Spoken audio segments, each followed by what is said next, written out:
Ok. Donc, aujourd'hui, on fait la deuxième partie du dernier chapitre qui nous manquait, c'est-à-dire le chapitre 4, navigation, réglementation, sécurité des vols. Comme à chaque fois, et comme en plus les vacances sont passées, je vous propose qu'on fasse très rapidement, on repasse sur les différents trucs qu'on a vus la dernière fois, en 10 minutes. Donc, première chose qu'on a vue, c'est que dans l'aéronautique, il y a plusieurs organismes. On avait dit l'organisme au niveau mondial, c'est... Non. Non, l'OACI, l'Organisation de l'Aviation Civile Internationale. Ça donne en fait les normes et les pratiques qui sont recommandées. Ensuite, au niveau européen, c'est un peu...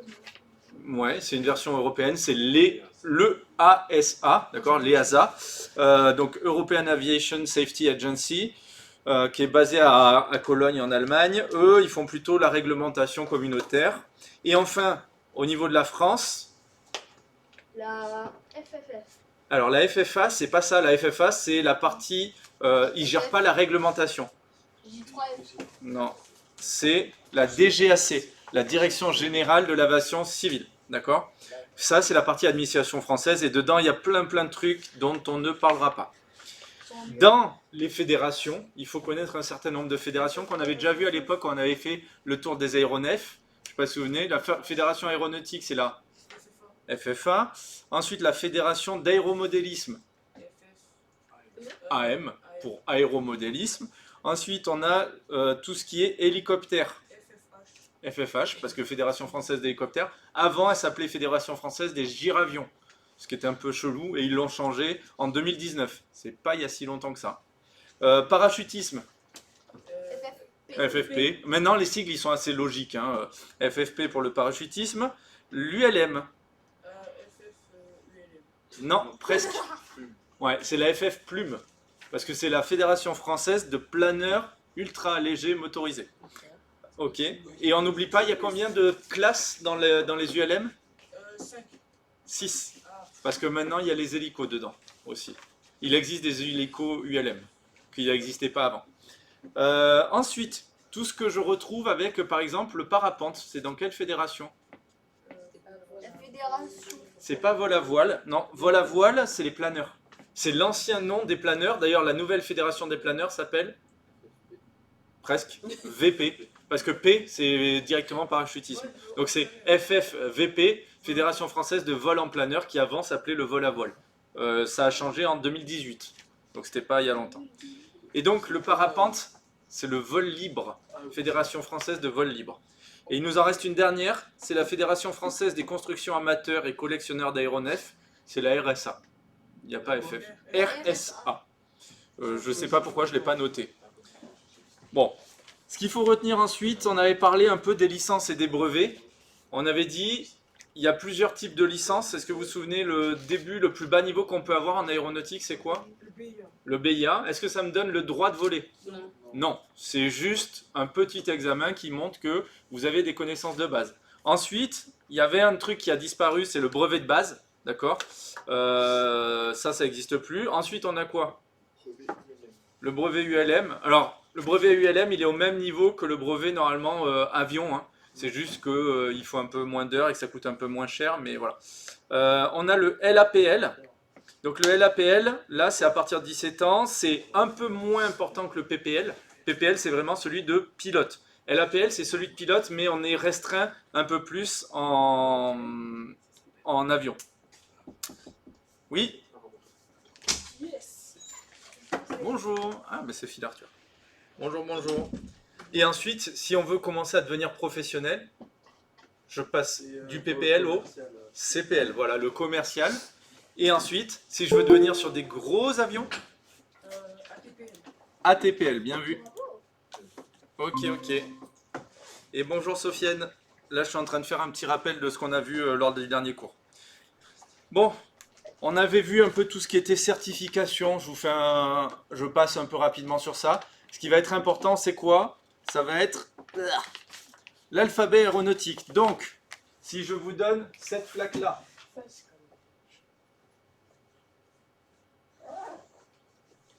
allez, qui se sent de me lire ça? Mustapha. Foxtrot, X-Ray, X-Ray, Zulu, Zulu, Bravo. Delta. Delta. Ok. Il y a quelqu'un d'autre qui va en faire un autre? F10.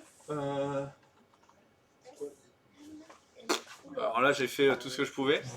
Alors, Foxtrot, India, Special. C'est pas. Sierra. Il n'y a pas maman. Non, non. Martin. Non, Mike. Et là, Lima. Là, c'est les. Ça, c'est trois, mais moi, c'est mes trois lettres que je déteste le plus. Je les ai tous mis ensemble volontairement. Donc, ça, il faudra bien le revoir, tout l'alphabet aéronautique. Ok. Vous stressez pas trop dans le questionnaire. Qu'est-ce qu'ils vont faire? Ils vont vous donner ça, ils vont vous faire plusieurs propositions. Il y en a qui seront directement ridicules, il y en a qui seront pas si ridicules. Là, on aurait pu vous mettre justement Mama pour vous piéger. Ok. Non, c'est pas Mama. Il y a effectivement le P qui est papa, mais par contre, il n'y a pas le Mama. Désolé, c'est qu'une demi-famille.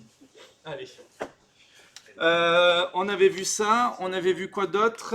On avait vu que, oui, les immatriculations, donc en France, elles commencent toutes par F pour Foxtrot, et suivant la lettre d'après, on a différentes choses. Les anciens avions, c'est FA, donc Foxtrot Alpha. Ensuite, tout ce qui est aéronef de collection, c'est Alpha Zulu. Et ensuite, nous, ce qui nous intéresse à savoir, c'est que les trois quarts de nos avions à nous, c'est soit du Bravo, soit du Golf, soit du Hôtel. Ok. Petite exception, quand j'ai un aéronef qui se présente comme Fox Juliette, qu'est-ce qu'on sait que c'est? Américain. On sait que c'est une tondeuse volante, c'est un ULM. Les ULM commencent tous par Juliette parce qu'en fait, ils n'ont pas d'immatriculation. Et donc, ils s'en créent une à partir de Fox Juliette, le département où ils sont et des choses comme ça. Vous vous souvenez, on avait dit que c'est une règle un peu bizarre, mais comme d'habitude, les ULM. Ok. Maintenant, petite question. Sur un aéronef, j'ai plusieurs loupiottes. De quelle couleur elles sont? Est-ce que vous vous souvenez de quelle couleur sont les feux ici? Jaune. Blanc. Phil Arthur, tu t'en Rouge et souviens? vert. Ouais. Non. Alors oui, rouge et vert et blanc. Alors à qui, quel côté est quoi? Est-ce que tu t'en souviens?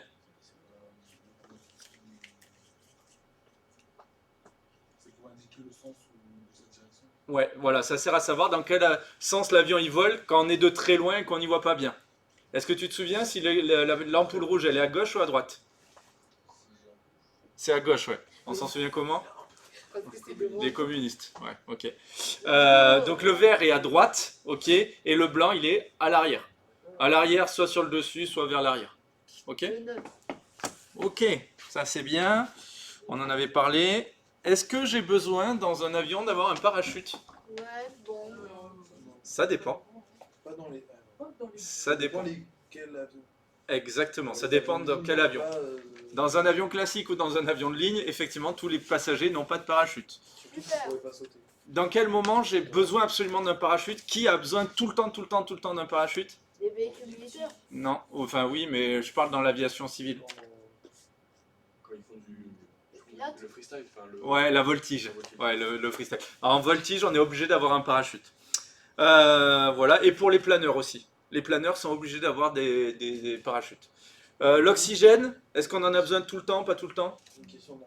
Mais du coup, c'est-à-dire ils sont obligés de passer la formation pour sauter en Non, non, non. T'es pas obligé d'avoir la formation parachutiste, mais t'es obligé d'avoir un parachute dans le dos.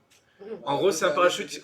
Non, mais c'est des parachutes qui s'ouvrent quasiment tout seuls. C'est pas la même du tout condition qu'un parachutiste. Là, ton but, c'est de survivre. Alors qu'un parachutiste, bon, son but, c'est de survivre aussi, mais c'est surtout d'atterrir élégamment, tout ça. Voilà. Ok.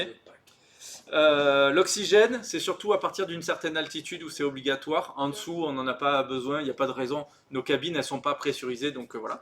C'est à quelle Ok. distance à peu près? C'est à peu près au-dessus du FL100.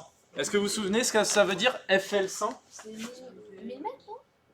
Alors, 200 mètres? déjà, c'est pas des mètres. FL100, c'est quoi? Ça veut dire quoi FL? 100 feet? Flight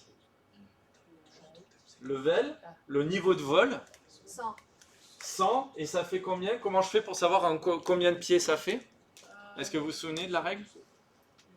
On rajoute 2 zéros, et ça c'est le résultat en feet. Donc quand j'ai le FL100, je rajoute 2 zéros, et ça c'est le résultat en feet. Ça Donc ici, ça me fait 10 000 pieds. 10 000 pieds. 10 000 pieds par rapport à quoi? Au sol. Non, Ça dépend c'est pas par rapport au sol, c'est pas par rapport à la mer, il y a 3 niveaux. Donc c'est aucun des 3. par rapport à la piste. Non, c'est pas ça, ce serait le sol. Donc c'est pas par rapport au sol, pas par rapport à la mer. Ça, c'est ce qu'on aurait appelé le QNH et le QFE. Je sais pas si vous vous souvenez. Ça, c'est par rapport au niveau de la mer. Ça, c'est par rapport au niveau de la piste. Il n'y a rien d'autre. Si, il en existe un troisième. Des montagnes. Ah, mais c'est pas la norme. Le standard, effectivement. Donc là, on compare par rapport au niveau standard. Ok? Vous vous souvenez pas du niveau standard? On en avait parlé il y a longtemps. Ça, c'est que- On va le revoir de toute façon quand on va faire des sujets. Ok? Donc là, le flight level, c'est toujours donné par rapport au niveau standard. Parce qu'en fait, les FL, c'est surtout donné pour les avions de ligne qui font des grosses distances. Or, le niveau de la piste ou l'état de l'air et tout ça fait qu'on n'aurait pas du tout les mêmes QNH. Il varie en fonction de la météo, le QNH. Donc du coup, ça irait pas pour des avions de ligne. On risquerait d'avoir deux avions, un qui est parti de Marseille, un qui part de Paris. Ils n'étaient pas à la même altitude, sauf que le QNH, comme il évolue, ils peuvent se retrouver. Il y en a un qui était censé être pas au même niveau et on pourrait se retrouver à se rentrer dedans. Or, dans le niveau standard, tout le monde compare par rapport au même truc du coup. C'est pas forcément plus pratique, mais au moins, on est sûr que si on a des FL différents, on n'est pas à la même altitude du tout. Ok? Ça, on en reparlera. C'est souvent les questions les plus dures pour les élèves dans le BIA, parce que c'est celles où il y a besoin d'un brouillon et de faire des petits calculs. Donc, on refera des exos sur ça. Vous inquiétez pas. En plus, ça fait il y a longtemps, donc voilà. Donc, au-dessus du FL100, il y a besoin d'oxygène. Ok? 10 000 pieds, ça commence à faire. Hein. Faut monter. Alors, c'est pas infaisable avec un petit avion, mais ça commence à faire. Ensuite, les facteurs humains, on avait dit que l'humain, c'est un peu le point faible du pilotage. Hein. Il faut pas d'alcool dans les 8 heures avant. Ouais, 8 heures, c'est quand même beaucoup. Hein. En gros, il faut pas avoir de traces d'alcool, il faut pas être fatigué. La fatigue joue énormément sur les problèmes en pilotage. C'est lourd mentalement de piloter, et donc dès qu'on est fatigué, c'est mort. Bon, pas de drogue, bien sûr. Avoir bien dormi. Moi, ça m'est déjà arrivé d'annuler un vol parce que juste j'étais trop fatigué le matin. J'ai appelé mon instructeur, je lui ai dit je suis désolé, aujourd'hui je le sens pas. Et voilà. Et vous verrez quand on fait déjà une demi-heure de vol ou une heure de vol, C'est fatigant. c'est fatigant. Ouais. Ensuite, on peut avoir des problèmes d'oxygène, des problèmes de pression. D'accord? Pression, c'est si je monte ou si je descends trop vite. Vous savez, un peu comme quand on passe dans un tunnel d'un coup, là, ça bouche les oreilles ou ça les débouche. Faut faire attention à ça. Et surtout, si on est enrhumé, ça peut faire extrêmement mal. Parce que dès qu'on est enrhumé, la pression elle s'évacue pas bien dans les oreilles et dans les canaux et ça peut vraiment faire extrêmement mal. Genre on a l'impression qu'on a un couteau qui se plante dans la tête. Hein. Ok. Voilà. Et enfin, on avait vu les effets des accélérations et on aura fini sur ça. Quand je fais des accélérations comme ça, qu'est-ce qui se passe? Tout le sang, si je fais ça, tout le sang il va au cerveau. Donc là je peux avoir ce qu'on appelle le voile rouge. Ça c'est quand j'ai des gravités positives, des plus 1G par exemple. Quand je fais ça, je fais une ressource, là tout le sang il va vers mes pieds. Et là c'est l'inverse, je peux avoir un voile noir. Et c'est pour ça, notre corps il est plus habitué à avoir de la gravité qui le tire vers le bas, il peut résister plus que de la gravité où le sang monte tout à la tête d'un coup. Donc c'est pour ça que les pilotes de chasse, quand ils veulent descendre, plutôt que de faire comme ça, des fois quand ils veulent descendre trop vite, vous l'avez peut-être vu dans Top Gun, il se met à l'envers, il descend comme ça et ensuite il se remet à l'endroit. Parce qu'en fait, s'il fait ça, regardez, quand il est là, le sang, il est attiré vers ses pieds. Quand il fait ça. Alors que s'il faisait ça, le sang, il est attiré vers sa tête et on n'a pas l'habitude de ce genre d'accélération. Après, quand on est voltigeur et pilote, on a un peu plus d'habitude, mais dans l'idée, c'était juste pour... Voilà le résumé de la dernière fois. Donc ce que je vous propose, c'est qu'on passe à la deuxième partie. Donc, dans cette deuxième partie, on est dans la vidéo N20. C'est à la page 221. Donc, dans cette partie, on va parler du reste de la réglementation, notamment, on en avait déjà parlé, hein, du vol VFR ou du vol IFR. VFR, ça veut dire vol à vue. Ça veut dire quoi? Ça ne veut pas dire qu'on n'a pas d'instrument, mais ça veut dire que la règle, c'est que c'est nos yeux qui sont là pour vérifier qu'on n'a pas d'avion en face et qu'on ne va pas leur rentrer dedans. Ok? Ça veut dire quoi aussi? Ça veut dire que quand je suis en vol VFR, je n'ai pas le droit de voler s'il y a trop de brouillard. Je n'ai pas le droit de rentrer dans les nuages. Je n'ai pas le droit... Bon. Hein? T'as Eh bien oui, forcément. Ben, c'est normal, vu qu'on vole à vue, il faut avoir un minimum de visibilité. Si j'y vois pas assez loin, j'ai pas le droit de voler à vue. Ok. Contrairement aux vols IFR, les vols IFR, c'est des vols aux instruments. Vol IFR, il y a deux conditions pour pouvoir voler en IFR. Il faut que l'avion soit certifié IFR et il faut que le pilote soit certifié IFR. Ok. Si on a un pilote IFR qui a un avion non IFR, il n'a pas le droit de faire de vol aux instruments. Bon, ça paraît logique, hein. C'est comme si vous essayez de faire une course de, je sais pas, de moto, mais que vous avez qu'un vélo. Bon, a priori, voilà, on n'est pas équipé pour, ok? C'est quoi? Alors, on va avoir ce qu'on appelle des conditions de visibilité, des conditions météo minimum. C'est ce qu'on appelle les conditions VMC. Donc ça, c'est un mot important. VMC, c'est les conditions en visuel, les conditions météo pour du vol à vue, ok? Ces conditions-là, c'est avoir une visibilité minimale. C'est quoi une visibilité minimale? C'est une visibilité plus grande que 1,5 km. En gros, on n'a pas le droit de conduire dans le brouillard. Je ne sais pas si vous vous souvenez, il y avait le brouillard et la brume. Brouillard, c'est mort. Bon, ça paraît logique, de toute façon on n'y voit rien, mais ça paraît logique, mais c'est toujours bien de le dire. Ok? On n'a pas le droit de rentrer dans les nuages. En gros, ce qu'il faut retenir, c'est que le VFR, il a le droit de piloter que si les conditions sont des conditions VMC. D'accord? Je vais le mettre comme ça. Hop. Si on a des conditions VMC, on a le droit de voler en VFR. Est-ce que j'ai le droit de voler en IFR si j'ai des conditions VMC? Bon, imagine, c'est un jour où il fait beau, il n'y a pas de brouillard, il n'y a rien. J'ai le droit de voler à vue, est-ce que j'ai le droit de voler aux instruments? Si j'ai les caractéristiques qu'il faut. Bah oui, hein, on a le droit. Par contre, si je suis en condition IMC, c'est-à-dire des conditions météo vol aux instruments, il y a qui a le droit de voler? Il n'y a que l'IFR qui a le droit de voler. Alors le vol de nuit, c'est encore séparé de ça. Le vol de nuit, c'est encore une catégorie à côté, qui est souvent mise un peu entre les deux ici, parce que le vol de nuit, c'est on vole avec certains instruments, mais l'avion, c'est un nombre d'instruments bien précis. Mais c'est pas autant que l'IFR. Ok? Et c'est pareil, le pilote, pour avoir le droit de voler de nuit, il doit avoir une qualification vol de nuit. Et il faut que l'aérodrome soit aussi équipé vol de nuit. Quand on ira à l'aéroclub une prochaine fois, j'essaierai qu'on y aille un jour où il y aura le vol de nuit juste après pour que vous voyez un petit peu ce que ça donne. Au moins l'installation des lumières et tout ça. Ok? C'est bon pour tout le monde? Alors, ici, il y a une image là. Alors, je vous le dis. Cette image, on n'y voit rien dessus. En gros, il y a des règles de distance avec les nuages. Il faut que je sois à plus de tant de mètres des nuages, au-dessus, en dessous, etc., etc. Sauf si je suis à telle altitude, alors il faut juste que je sois en dehors des nuages. Bref, ça, c'est une des règles les plus chiantes qu'il y a en aéronautique. Bon, ce qu'il faut savoir, c'est que quand je suis proche du sol, jusqu'à une certaine altitude, si je vois le sol, il faut que je sois juste en dehors des nuages. D'accord? J'évite les nuages. Par contre, quand je commence à m'éloigner un petit peu, il faut que je garde une certaine distance avec les nuages. On n'a pas le droit de rentrer dans les nuages en France. Et on n'a pas le droit d'aller toucher les nuages non plus. Ben en fait, non, tu changes d'altitude. Si tu vois qu'il y a une couche nuageuse à ton altitude, tu passes en dessous ou tu passes au-dessus. Suivant ton vol, suivant si tu sais que c'est dégagé à l'arrivée, etc. Parce que si tu passes au-dessus et que tu peux jamais redescendre, t'es un peu déçu. Voilà. Ok. Vous savez comment ça s'appelle quand on vole au-dessus des nuages? Ça a un nom. Ça s'appelle le vol on top. On top. Au-dessus. Voilà. Alors ça, c'est jamais demandé. Hein. C'est juste pour vous, pour la culture, pour le plaisir. Et c'est très joli de voler on top. Je l'ai jamais fait, mais ça fera partie de mes prochains trucs que j'ai envie de faire.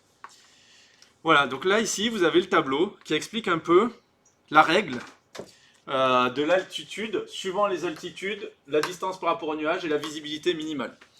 Donc, suivant si on est dans des classes d'espace contrôlés, non contrôlés, il y a des changements. On verra ce que c'est les espaces contrôlés et non contrôlés. On ne les a pas fait encore, les classes A, B, C, D, E. Non? Ok, on le verra bientôt. Bon, dans les classes non contrôlées, c'est ce qu'on a chez nous. Contrôlé, à quel endroit on va trouver ça? On va trouver ça, par exemple, autour de Rodez, autour de Brive. C'est des zones contrôlées, d'accord? Ou sinon, carrément, il y a des régions entières où c'est des zones contrôlées. Parce qu'il y a beaucoup de trafic et donc il y a du contrôle aérien. Ok. Toulouse, il y a une zone contrôlée autour de l'aérodrome, mais le reste c'est du non contrôlé. Ce qu'il faut voir ici, quand on est proche du sol, là ce qu'il faut retenir, hein, ça c'est proche du sol. Proche du sol, on doit être juste en dehors des nuages et il faut avoir une visibilité de 1500 mètres pour les avions. Les hélicos, vous voyez que c'est un peu moins, c'est que 800 mètres. Ça va moins vite. Je suppose. Parce qu'eux, ils peuvent faire du surplace aussi. Donc c'est la grosse différence. Nous, en avion, tu peux pas te dire « Je m'arrête là, attends, j'attends que ça passe. » Non. Certains peuvent. Pardon? Certains peuvent. Des avions? Oui, mais pas en aviation civile. Pas en aviation civile. Quand on est un peu plus haut d'une certaine surface, vous voyez que c'est ça la règle. 1500 mètres horizontalement et 300 mètres verticalement. Ça, c'est les deux grands nombres qui peuvent vous être demandés. 1,5 km, si je fais un dessin, hein, hop, là, je dois avoir 1,5 km, ok, de chaque côté. J'ai pas le droit de passer plus proche que ça. Et là, Même quand il est derrière toi. Hein?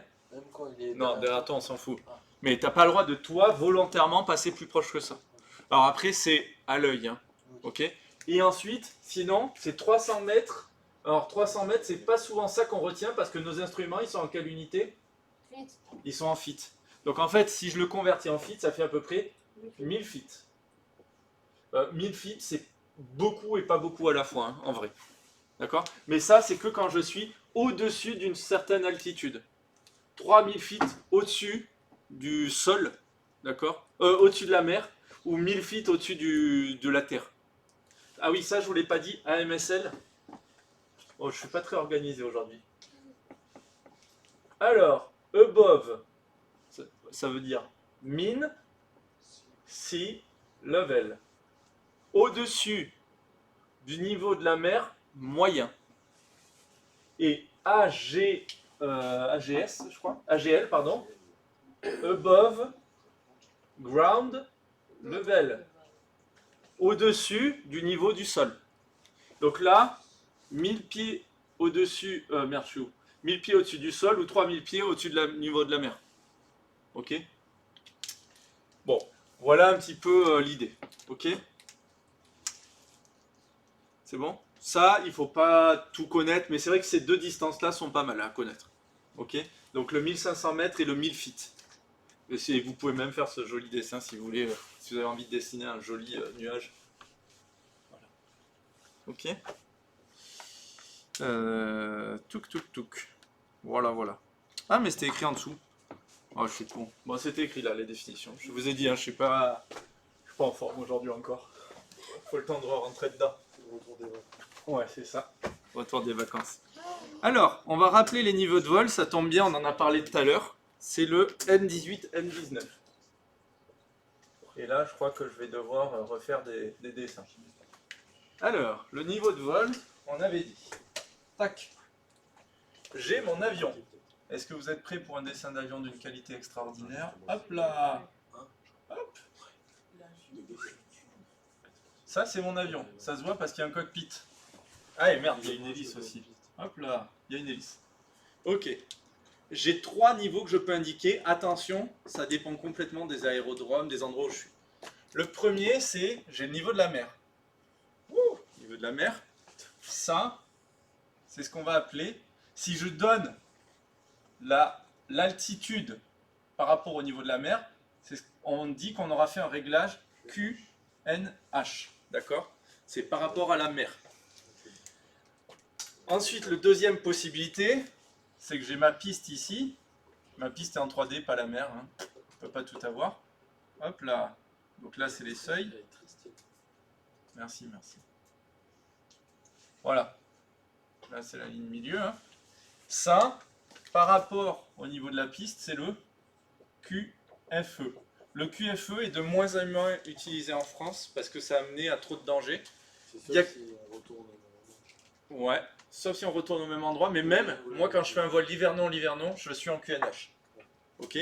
À quel moment, qui c'est qui utilise encore le QFE? La voltige. La voltige. Parce que eux, ce qui les intéresse, c'est le sol, à combien il est. Hein. Et ça, il faut qu'il le lise rapidement, sans devoir faire de calcul mental.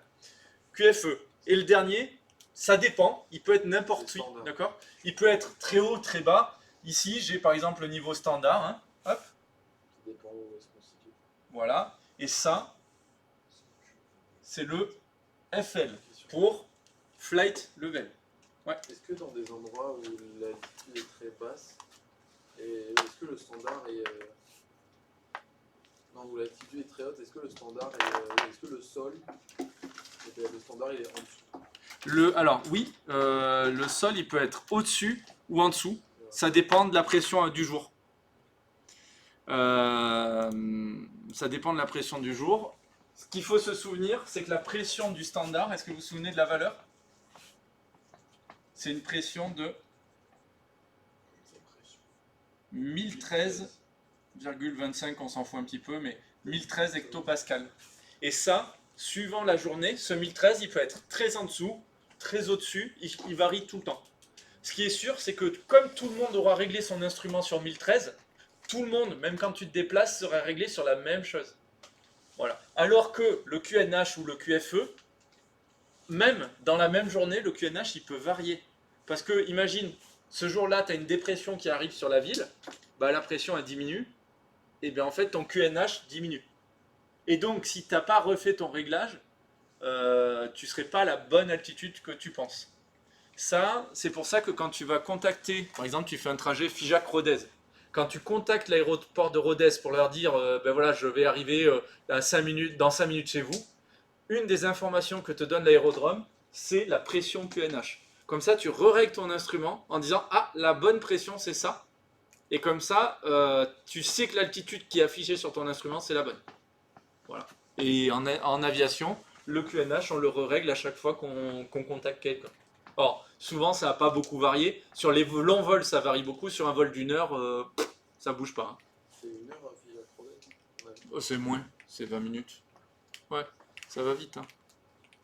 Ouais. Qu'est-ce qu'il faut se souvenir? Ah oui. Les exercices qu'on vous fait faire sur ça, c'est quoi souvent? Ben souvent, on va vous dire, voilà, je suis réglé à telle, je suis à telle altitude QNH, je suis à 3000 pieds QNH, d'accord, réglé au QNH, sachant que la pression atmosphérique, hein? Ah oui, pardon. Là, j'ai tellement mal écrit que c'était pas les bonnes lettres, effectivement. 3000 pieds QNH, et on va vous dire, ah, la mer, elle est à tel niveau par rapport. Donc on sait à peu près le niveau de la mer. Ah non, on sait l'altitude de lui. On sait que lui, il est à, j'en sais rien, 1800 pieds par rapport au niveau de la mer. Ça bouge jamais. Hein. Cette hauteur-là, là, par rapport au niveau de la mer, ça bouge jamais. Hop. Ok. Et là, on va vous demander. Donc ça, c'est ce qu'on appelle ici l'altitude. Le QFE, c'est ce qu'on appelle quoi? Par rapport au sol, c'est là. Hauteur. Non. L'altitude, c'est par rapport au niveau de la mer. L'altitude de Figeac, ça veut dire quelque chose. La hauteur de Figeac, ça veut rien dire. Ok. Et ça, c'est le niveau de vol.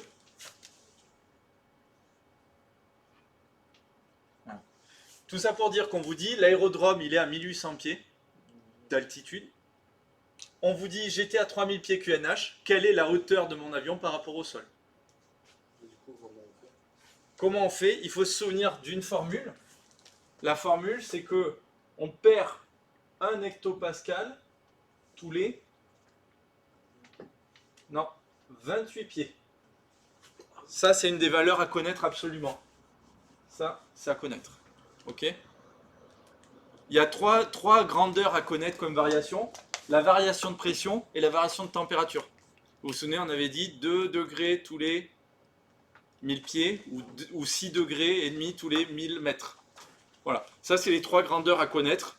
Globalement, 90% des calculs qui sont demandés dans le BIA, c'est ces 3 valeurs-là. Ok. Et ici... je vous donnerai un exo sur ça tout à l'heure. Ok, je vais avancer un petit peu parce que sinon on va y passer trop de temps et on fera un petit exo sur ça. En gros, le but du jeu, c'est de se dire 1800 pieds, ça me fait quelle différence de pression? Et ensuite, comme je sais qu'ici je suis à 3000 pieds, bah, je fais une différence et ça me donne à peu près soit la pression, soit la altitude, soit la hauteur. Ok? C'est bon pour tout le monde? Donc ça, c'est absolument le truc à retenir. Je crois que je n'ai pas d'exemple dans celui-là. Ouais, non. Allez, c'est bon? Ok. Donc ça, c'est, je pense, un des calculs les plus durs qu'on vous demande au BIA, c'est d'arriver à faire ces trucs-là. Bon, c'est juste un peu des maths. Pour les troisièmes, ça peut être un peu plus dur, par exemple. Après, quand on a l'habitude, voilà. Ensuite, il existe une règle. Ah merde, j'ai oublié que j'étais en freeze. Pardon. Il existe une règle, c'est ce qu'on appelle la règle semi-circulaire. La règle semi-circulaire, ça nous permet de quoi? Ben, ça évite que deux avions qui viennent de deux destinations différentes, ils se rentrent dedans. Alors, cette règle, c'est pas une obligation, mais si quand on commence à être à une certaine altitude, on est obligé. Quand on est bas, proche du sol, on la respecte pas. Par contre, quand on est à une certaine altitude, on la respecte. La première règle, c'est de savoir les IFR et les VFR, ils vont pas être sur les mêmes niveaux de vol. Hop. Les IFR, ils vont être sur les niveaux de vol de type XX0. Les VFR, ils vont être de type XX5. D'accord? Donc là, je n'ai pas bien précisé, je vais le remettre. FL, quelque chose 0.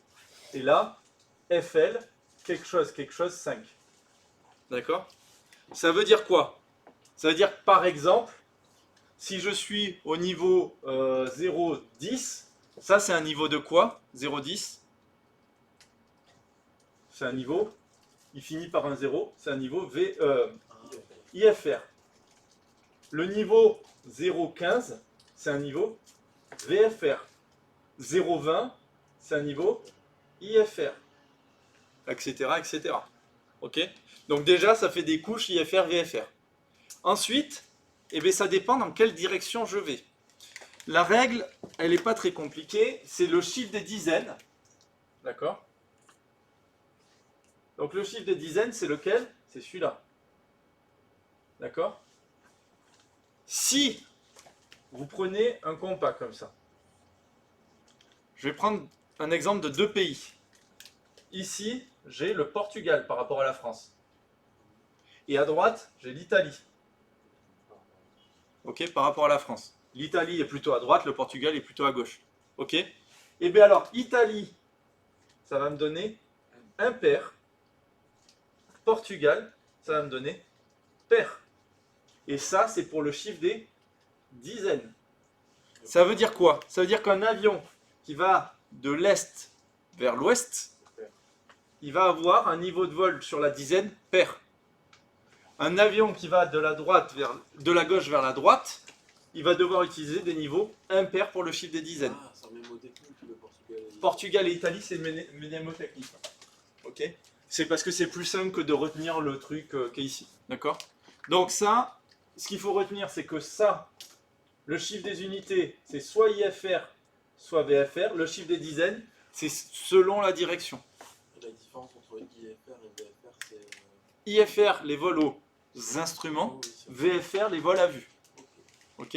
Souvent, tout le temps, les IFR, ils ont des plans de vol. Les VFR n'ont pas tout le temps de plan de vol. Le VFR, je prends l'avion, je vais faire ma balade.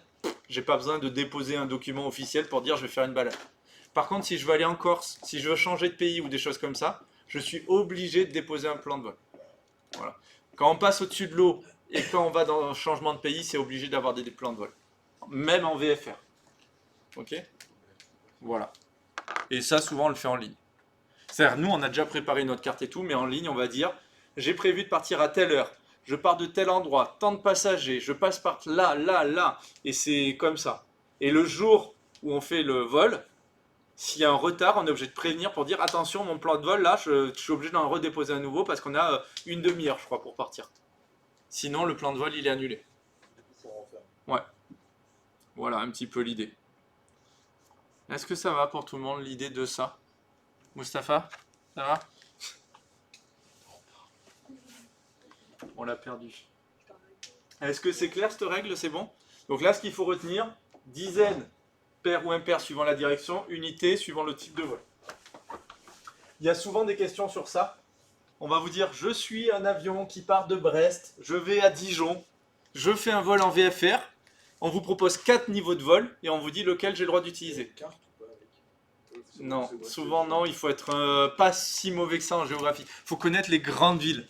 Après, Dijon, tu sais que c'est très à droite de la France. Brest, c'est vers la Bretagne, la Normandie, les trucs comme ça suffit. Souvent, ils prennent des grosses villes ou des fois, ils te mettent une ville. Ils te mettent une mini-carte. Ok? Je suis dur entre- Les espaces contrôlés. Les espaces contrôlés, c'est la vidéo N28. Hop. N28 pour les espaces contrôlés. Alors, les espaces contrôlés, on va déjà commencer par une grosse différence que nous, on verra jamais, en fait, parce qu'on va jamais jusque-là. Hein. Niveau de vol 195, pourquoi on n'y va pas? Parce qu'il n'y a plus d'oxygène. Donc il faudrait des avions pressurisés. D'accord? Donc nous, jusqu'au niveau 110, ça peut encore passer, après c'est mort. Ok? Donc là, ici, le niveau espace supérieur, c'est que les avions de ligne, les militaires, les aéronefs. D'accord? Et en dessous, donc nous, là où on sera, il y a plusieurs types. Soit des espaces contrôlés, soit des espaces non contrôlés, soit des espaces particuliers. Et on va voir un petit peu ces différents trucs. Donc là, ça c'est le petit dessin pour se souvenir qu'en haut c'est un espace aérien particulier et là c'est d'autres espaces. On va le voir par défaut. Ici, l'espace qui est le plus bas, le plus proche du sol, c'est de l'espace non contrôlé dans 90% des cas. Quand je suis en train de me balader à la campagne, je suis en espace non contrôlé. Il n'y a pas une tour de contrôle ou une radio ou un espace, quelqu'un qui me dit non, tu n'as pas le droit d'être là. Alors, attention, si je passe au-dessus du CEA de Gramma, niet, hein. C'est des statuts particuliers là-dessus. Ouais, ça fait partie des espaces. Le CEA, On va les voir. C'est l'endroit où il y a, tu sais, la recherche militaire, à côté de Gramma là-bas. le centre- Alors, il existe plusieurs classes. Les classes, est-ce qu'on va avoir le joli tableau à la fin? Hop, pardon. Si. Ouais, il y a un tableau, mais je vais le faire ici, c'est pas grave. Les classes A, B, C, D, E, F. Techniquement, il y a G aussi, ok. En France, B et F n'existent pas, ok. Ben, parce qu'ils n'existent pas. Je ne sais pas quoi te dire de plus, c'est qu'il n'y en a pas. Voilà. Ici, ça, c'est des espaces contrôlés. Ah, Ouais. c'était- C'est ACTEG. A, C, D, E, G. Ouais. Et ça, c'est des espaces non contrôlés. Et le A dessus, il est où? Le A, il est au-dessus de Paris, par exemple. Ah oui, tu veux dire sur ce dessin-là qui pue la merde?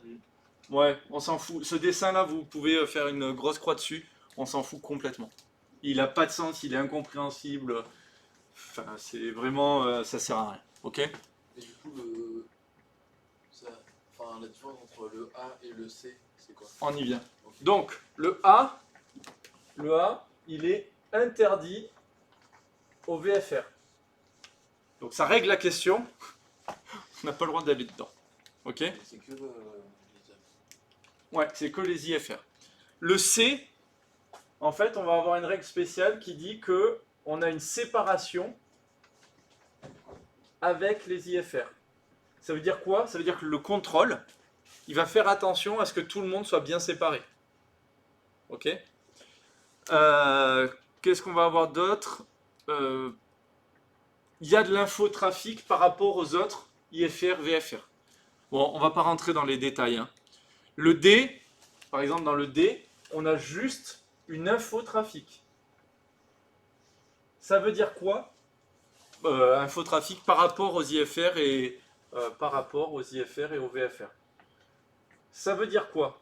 Ici, dans la C, c'est le contrôle qui va faire attention à ce que les VFR n'aillent pas se mélanger avec les IFR. Dans la D, c'est à toi de faire attention à pas aller trop près des autres. Alors, en vrai, le contrôleur, il va te dire attention, il y a un avion qui vient de ta droite à telle distance, tout ça. Mais c'est pas à lui de faire attention à ce que vous évitiez. Ok? Alors que ici, il est obligé, lui, de faire attention à ce que les VFR ne passent pas trop près des IFR. C'est lui qui fait la séparation, alors qu'ici, il fait que l'information. D'accord? Voilà. Voilà. En D, c'est pareil. Je t'ai dit quoi? Oui, en D, voilà. Ensuite, En E, alors là, on n'a que de l'info aussi. Voilà, l'infotrafic par rapport au VFR. Pardon? Et après, la grosse différence, on a des tableaux mieux que ça, vous n'avez pas tout à retenir, hein. La grosse différence, c'est que la radio n'est pas obligatoire. Ici. Radio, pas obligatoire. Alors, en pratique, on le fait. Ici, tout ça, c'est radio obligatoire. Si vous voulez, je vous donnerai dans le manuel du pilote, on a un tableau qui récapitule bien tout ça. Ok? Ce qu'il faut retenir, tout ça, c'est des espaces contrôlés, ça, c'est des espaces non contrôlés. Mais la radio, elle n'est pas obligatoire dans les espaces E et G. D'accord? Voilà. Est-ce que c'est bon pour tout le monde? Ah ben là, il y a un tableau. Bon, ben, je suis un peu perdu aujourd'hui. Est-ce que je peux effacer? Vous allez voir ici. Hop. Ben voilà, c'est ce tableau qui a été fait en... Bon, moi, je l'aime dans l'autre sens, ce tableau. La A, interdit au VFR. B, C, D. Bon, en fait, B, vous pouvez faire une croix dessus. Et F, vous pouvez faire une croix dessus, hein, vu qu'elles n'existent pas en France. Hop. En C et en D, pour rentrer dedans, on est obligé de demander l'autorisation, ce qu'on appelle une clairance. Contact radio obligatoire, transpondeur obligatoire. Classe E, on n'est pas obligé d'avoir une clairance et on n'est pas obligé d'avoir la radio. Ok. VFR spécial, c'est un mode particulier dont vous n'entendrez pas parler tout de suite. C'est, imaginons, je suis en train de voler. D'un coup, il se met à avoir un peu de mauvaise visibilité à Rodez. Rodez, ils vont me dire, ok, je vous autorise à venir vous poser, même si les conditions météo sont pas bonnes. Vous voyez, c'est pas de l'IMC, c'est... En fait, on est en IMC, on est en conditions météo normalement aux instruments, quasiment, mais le contrôleur nous autorise et va nous guider avec ses instruments, lui, pour qu'on aille se poser. C'est ce qu'on appelle le VFR spécial. Et le G, on a besoin de rien. Donc vous voyez que E et G, la différence c'est quoi? Pas très grosse différence, sauf que ici, si on veut, on a quelqu'un en face. Ok? Qu'on peut contacter. Là, souvent on n'a personne, on est tout seul, on se balade et voilà. Ok? Il existe maintenant 3 types de zones qui sont importantes. Les zones P, les zones D, les zones R. P, c'est les zones interdites. Donc là, interdit, interdit. Hein. Personne n'a le droit d'aller dedans. Ok? Ça, c'est au-dessus du CEA. Ok? Les zones D, c'est des zones dangereuses. Ça veut dire qu'on a le droit d'y aller. C'est juste pas hyper conseillé. Les zones R, c'est que des zones restreintes. Ce qu'ils ont commencé à faire de plus en plus, c'est à passer les zones R en zone P. Voilà. Bah, parce que zone R, ça va être des cas particuliers. Et donc, du coup, plutôt que de se faire chier à gérer plein de gens qui volent au-dessus et qui n'auraient pas forcément les droits, ils les mettent en zone P, comme ça personne n'y va. Et quand il y a quelqu'un, ils font des trucs spéciaux. Voilà. Mais dans la zone B, par exemple, qui a le droit de... Personne. Zone P, c'est personne, personne, personne. Voilà, ça règle la question. Ok? Ça, il y a souvent des questions sur ça. Ok? Sur une carte, vous allez voir une zone. Souvent, la zone P ressemble à ça. Hop. Avec un P. Voilà. Et elle s'appelle là P253 par exemple. Voilà. Ok? Elles ont toutes des numéros parce qu'après, on a un livre comme ça. Avec chaque zone. Où elles sont, où elles s'arrêtent, qu'est-ce qu'elles ont, jusqu'à quelle altitude, blabla. Ouais, on adore la documentation en aéronautique. Ok? Enfin, tu les apprends pas par cœur. Non. Ah non, non. Avant ton vol, ça c'est dans la vidéo N27, ces 3 zones. Tu les apprends pas par cœur. En fait, quand tu vas préparer ton vol, tu prends ta carte. Voilà, par exemple, tu as ici, c'est FIJAC, LFCF. Tu prévois d'aller à Martel. Martel est par là. Martel est par là. Bon, c'est juste pour donner un exemple. Ben ici, tu as la zone P, je ne sais plus comment elle s'appelait, le P52, j'en sais rien. Ok? Et bien quand tu vas tracer ton vol pour savoir comment tu vas, à Martel, tu as 2 solutions. Soit tu pars nord et ensuite tu feras un truc comme ça. Soit tu pars, par exemple, sud et ensuite tu feras un truc comme ça. Ton but du jeu, c'est d'éviter la zone. Et dans quel cas tu vas prendre lequel? Imagine, c'est un jour où il y a du vent comme ça. S'il y a du vent comme ça, je ne vais pas prendre celui-là. Parce que si j'ai mal calculé mes angles, je risque de me retrouver poussé sur la P52. Donc je prendrai plutôt celui-là. Par contre, si c'est un jour où il y a du vent comme ça, bah, je vais prendre plutôt celle qui est en dessous. Comme ça, au pire, ça m'en éloigne de la zone. Voilà. Et puis après, de toute façon, au fur et à mesure, on le verra un peu plus tard, mais on prend des repères au sol. Et quand j'arrive sur le repère au sol, je vois bien si mon repère, mon village, j'avais prévu qu'il soit à ma gauche, s'il se retrouve à ma droite là-bas, je rechange de cap et je me remets un peu mieux. Voilà un petit peu l'idée. Ok ? Ça, je vous apprendrai à le faire. Si ça vous intéresse, on fera une séance où on fera un exemple, on tracera ensemble un exemple de carte, on fera tous les calculs et des petits trucs comme ça, si vous voulez voir comment ça se fait. Parce que c'est sympa à faire une fois pour que ce soit concret, quoi. Ok ? Alors attendez, excusez-moi une seconde. Dès qu'il arrive, je tire dessus. Ok. Ah ouais, quand même. Allez, c'est parti. Donc, on a parlé des 3 types de zones. Hop là. P, D et R, d'accord. Ce qu'il faut bien voir, c'est qu'en fait, il existe des zones. On va en parler très rapidement. Je vais vous faire le dessin directement. Ouais. En gros, P, D et R, c'est des zones particulières qu'on va retrouver sur la carte aéronautique.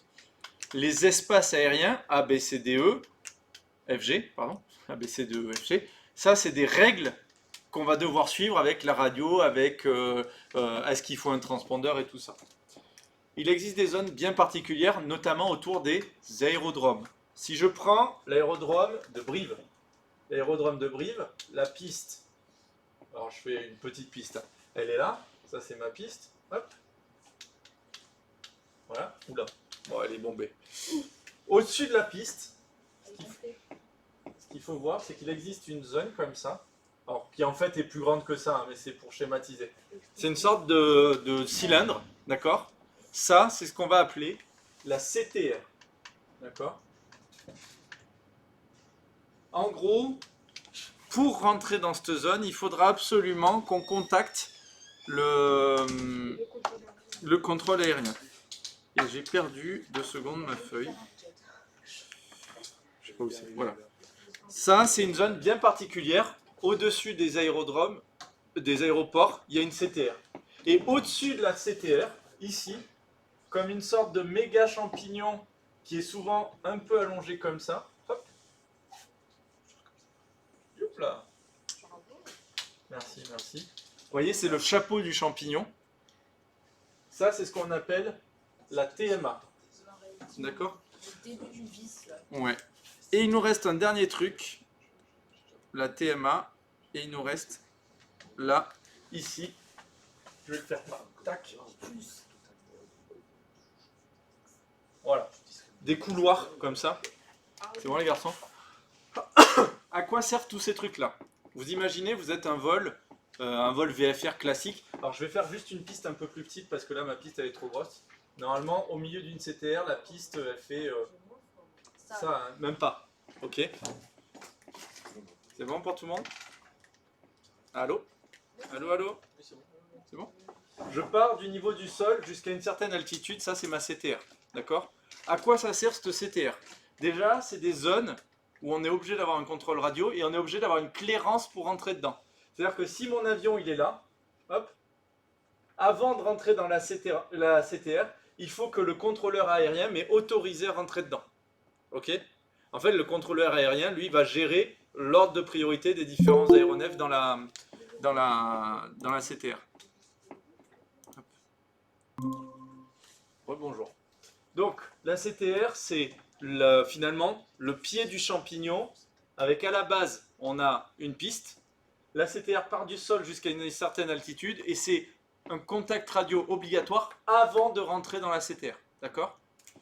Deuxième endroit, c'est la TMA. La TMA, c'est la tête du champignon. Cette tête du champignon, elle commence en général à la même altitude que le haut de la CTR. D'accord ? Cette tête de champignon, elle sert à quoi ? Ben en fait, vous imaginez, vous avez des vols IFR, les gros avions de ligne et tout ça. Les gros avions de ligne, eux, ils utilisent des couloirs aériens. Ces couloirs aériens font que eux, quand ils vont arriver, ils vont faire un truc comme ça, par exemple. D'accord ? Ils descendent tranquillement ici. La TMA, on a un contact radio obligatoire aussi. À quoi ça sert ?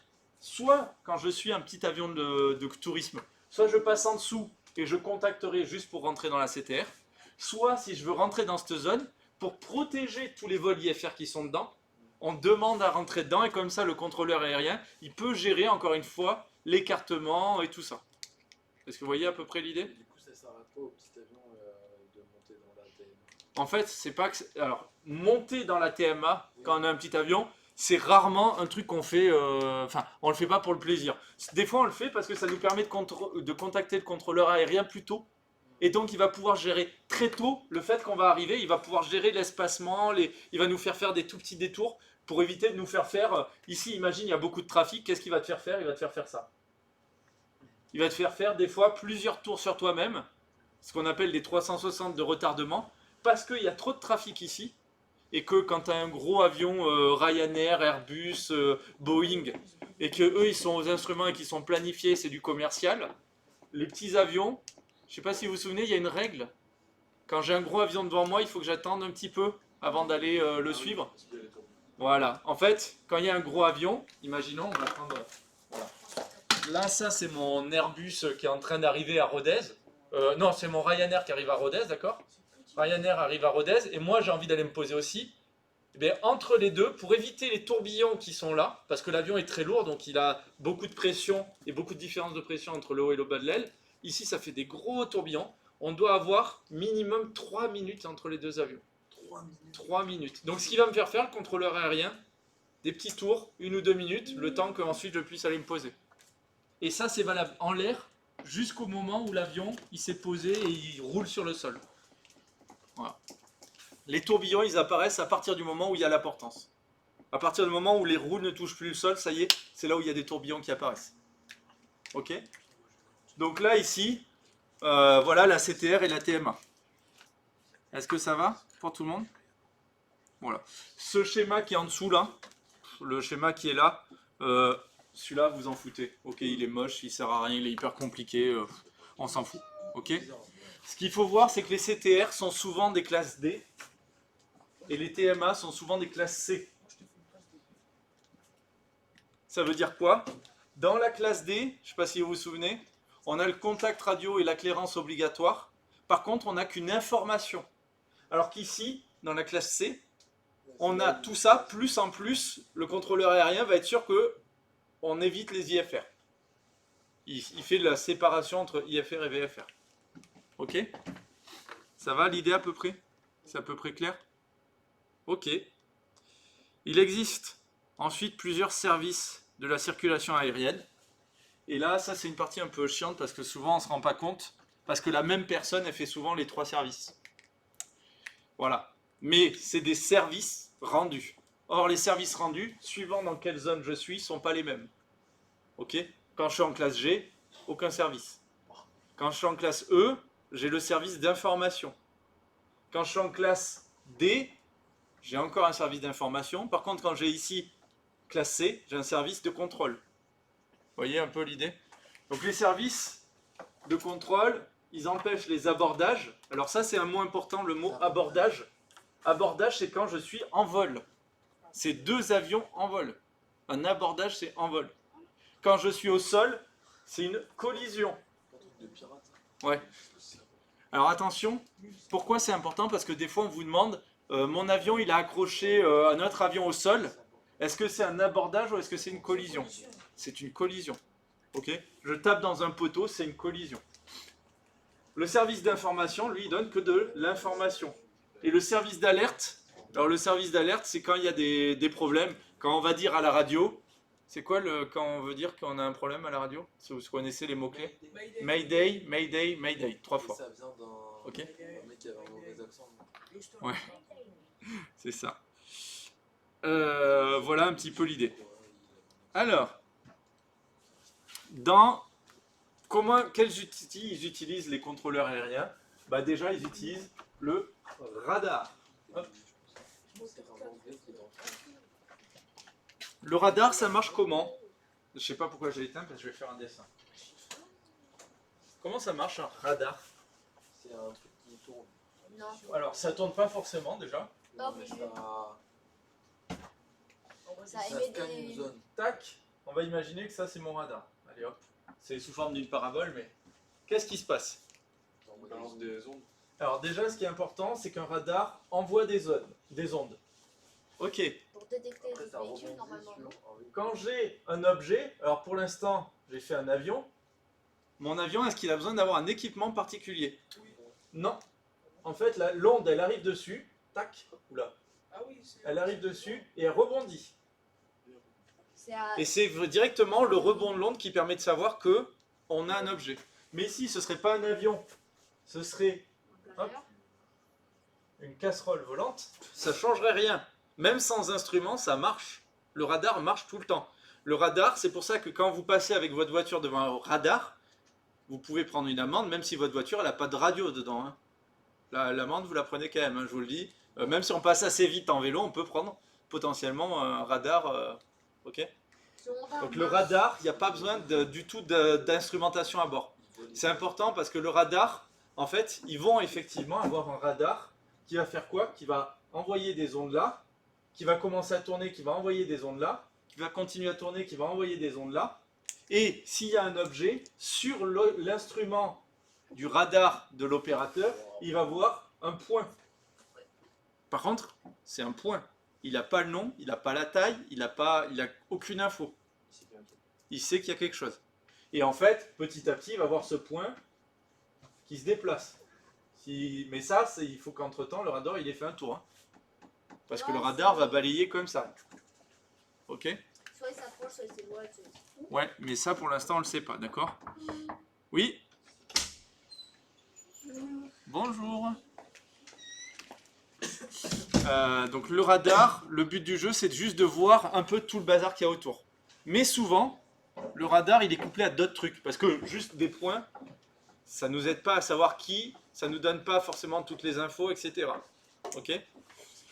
Souvent, avec le radar primaire, on a un deuxième radar, ce qui va nous permettre d'avoir ici, on n'y voit absolument rien sur cette capture d'écran, et encore moins avec la lumière, mais ce qui nous permet d'avoir les noms des appareils, d'accord? Et pourquoi pas leurs altitudes. Pour ça, qu'est-ce qu'il va falloir? Il va falloir un radar secondaire. Le radar secondaire, qu'est-ce qu'il fait? Alors cette fois, c'est pas la même chose. Il va envoyer une demande à mon objet. Si c'est une casserole volante, mon objet ne répondra pas. Si c'est un aéronef qui est équipé des bons équipements, hop. Et c'est quoi le bon équipement? C'est un transpondeur. Le transpondeur, il va avoir déjà une caractéristique principale. Je ne l'ai pas ici, il faudra que j'aille le chercher là-bas. Déjà, il a un identifiant. 4, 2, 8, 7 qu'on peut régler à la main. On règle chacun des chiffres. Alors, comment ça se passe? Alors, de base, notre transpondeur, il est à 7000. D'accord? Quand on est en VFR, on commence avec le transpondeur à 7000. Je contacte les services d'information aérienne et je leur dis l'image d'information, bonjour, un Cessna 150, 2 personnes à bord en provenance de Figeac-Livernant à destination de Cahors. Je suis actuellement à 3000 pieds QNH au sud-est de Figeac. Voilà mon message. Le transpondeur va me répondre, le service d'information va me répondre. Donc j'ai oublié de donner mon indicateur. Fox Zulu Delta, bonjour. Donc Fox Bravo X-Ray Zulu Delta, un Cessna 150, blablabla. Blablabla. Et il va me dire, ok, Fox Zulu Delta, hop, donc il me redonne que cette information-là. Et il va me dire, vous mettez transpondeur 4821, d'accord? Je viens régler sur mon transpondeur 4821. Le QNH est de 1020,8, ok? Et vous êtes tout seul dans la section. Des fois, il nous donne un petit peu l'info de est-ce qu'il y a des gens autour ou pas. D'accord? Donc là, il me donne ça. Il me donne aussi le 1021, le QNH à 1021. D'accord? Et il va me dire rappelez quand vous êtes à tel endroit. Et donc là, je lui dis l'image info de Fox Zulu Delta, transpondeur 4821, QNH 1021, Fox Zulu Delta. Là, c'était pour donner un exemple. Il y a des zones. On le verra sur la carte. Je ramènerai une carte la prochaine fois. Dans chaque zone, ça va être Limoges, Toulouse, Bordeaux, etc. Et donc, quand c'est ça, il me donne un numéro unique que je vais régler. Et lui, sur son écran, qu'est-ce qui va se passer? Hop, 4821. Et il saura, il s'est fait une petite fiche, 4821, c'est un Cessna 150 avec 2 personnes à bord. Pourquoi c'est important? Parce qu'en cas d'accident, ils peuvent réagir hyper vite en fonction du type d'appareil, du nombre de personnes à bord, etc. D'accord? Et puis, quand il n'arrive pas à joindre quelqu'un, quand il va dire Fox Zulu Delta et que tu réponds pas, il va te répéter plusieurs fois Fox Zulu Delta et il va te répéter aussi le transpondeur. Et voilà. Ils sont là pour nous aider. Hein. Ils font que ça de la journée. Et voilà. Et là, le transpondeur, il va donner quoi comme info? Déjà, il répond le numéro d'identification unique.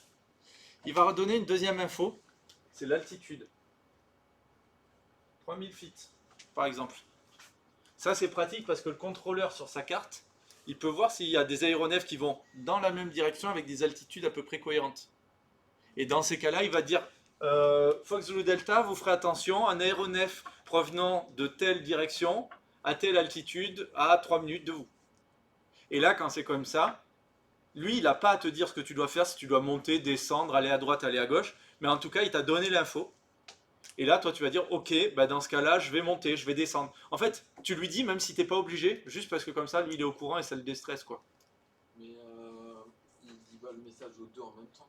Alors, il choisit l'avion et qu'il le dit. Bah, il va dire, Fox Zulu Delta, à vos 11 heures, à 3 minutes de vous, il y a un aéronef qui se dirige vers telle direction et qui est à telle altitude.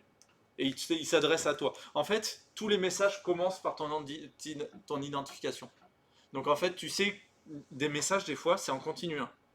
D'ailleurs, quand toi, tu veux contacter pour rentrer dans ta CTR, si tu t'y prends pas un peu en avance, des fois, bah, tu vas tourner comme un con parce qu'il n'y a pas de place, il y a trop de monde qui parle. Et c'est pour ça que les messages radio, quand tu es pilote, tu apprends à les faire et tu apprends à les faire organisés, rapides. Tu racontes pas ta vie dans le message radio parce que s'il y a 4 personnes qui veulent atterrir et que chacun fait des messages de 2 minutes 30, c'est très chiant. Et je peux dire qu'il y en a qui racontent leur vie hein, à la radio. Notamment dans les petits aéroclubs. Ah Jean-Michel, oh, j'ai vu que tu avais sorti l'avion. Et voilà, c'est ça, là, ils parlent. Vraiment, ils ont une discussion quoi. Et t'es là, bon, juste ferme ta gueule. Enfin, voilà. Bref. Ok. Donc, ici, on va avoir du coup le numéro du transpondeur. D'accord?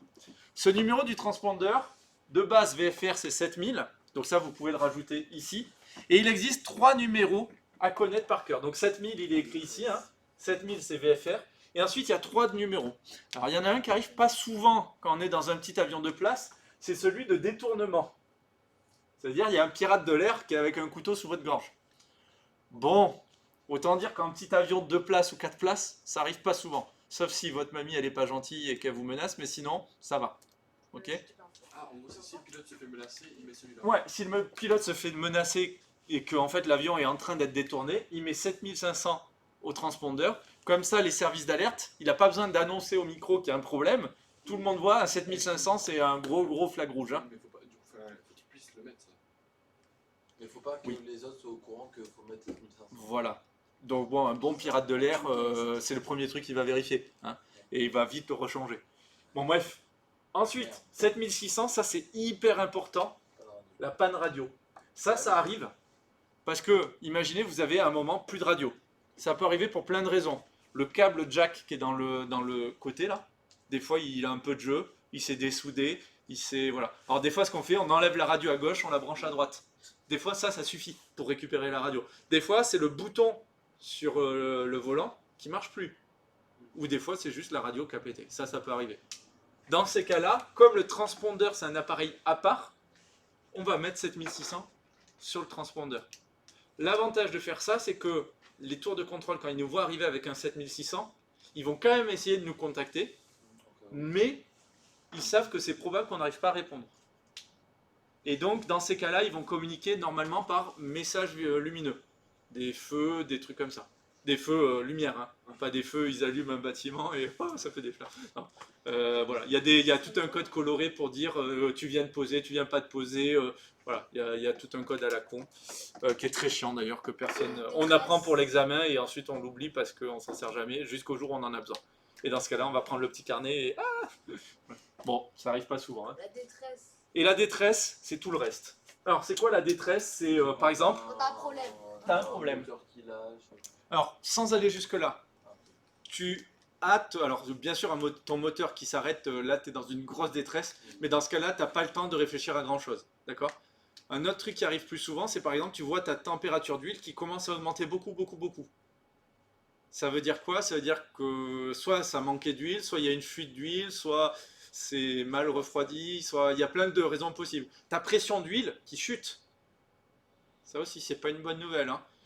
Il y a plein de petits trucs comme ça où tu es dans une détresse, c'est-à-dire il va falloir réagir vite, mais t'es pas dans le cas où ton moteur s'est arrêté. Et là, de toute façon, ton moteur s'arrête, c'est simple, hein.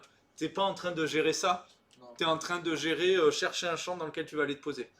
Trouver un grand champ dans lequel tu peux aller faire tes manœuvres et te poser et survivre. Donc, après, quand tu fais une formation de pilote, le fait de j'ai plus de moteur, ça fait partie des exos que tu fais le plus souvent.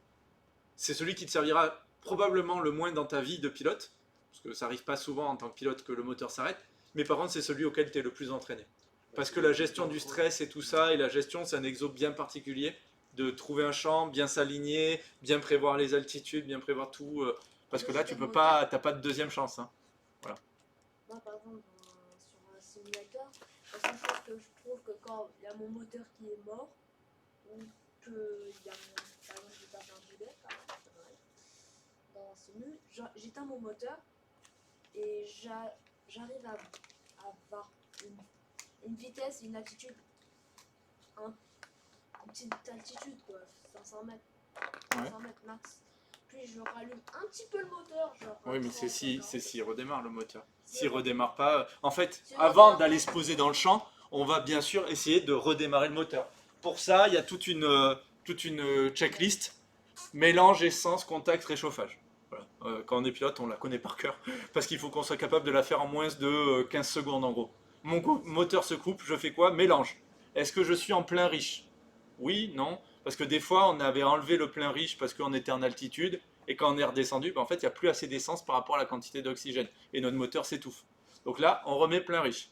Contact. Contact, c'est quoi? C'est la clé avec les magnétos. Je ne sais pas si vous vous souvenez, on avait dit qu'il y a deux magnétos pour générer des étincelles. En fait, il peut arriver qu'il y en ait un des deux qui ne marche plus, et du coup, ça contrecarre le deuxième. Donc pour ça, au lieu d'être sur boss, on va mettre magnéto que droite ou magnéto que gauche. Si dans un des deux cas ça marche mieux qu'avant, on va laisser sur ça et on va avoir le temps d'aller se poser. Mais déjà on a évité de se poser en plein milieu de nulle part.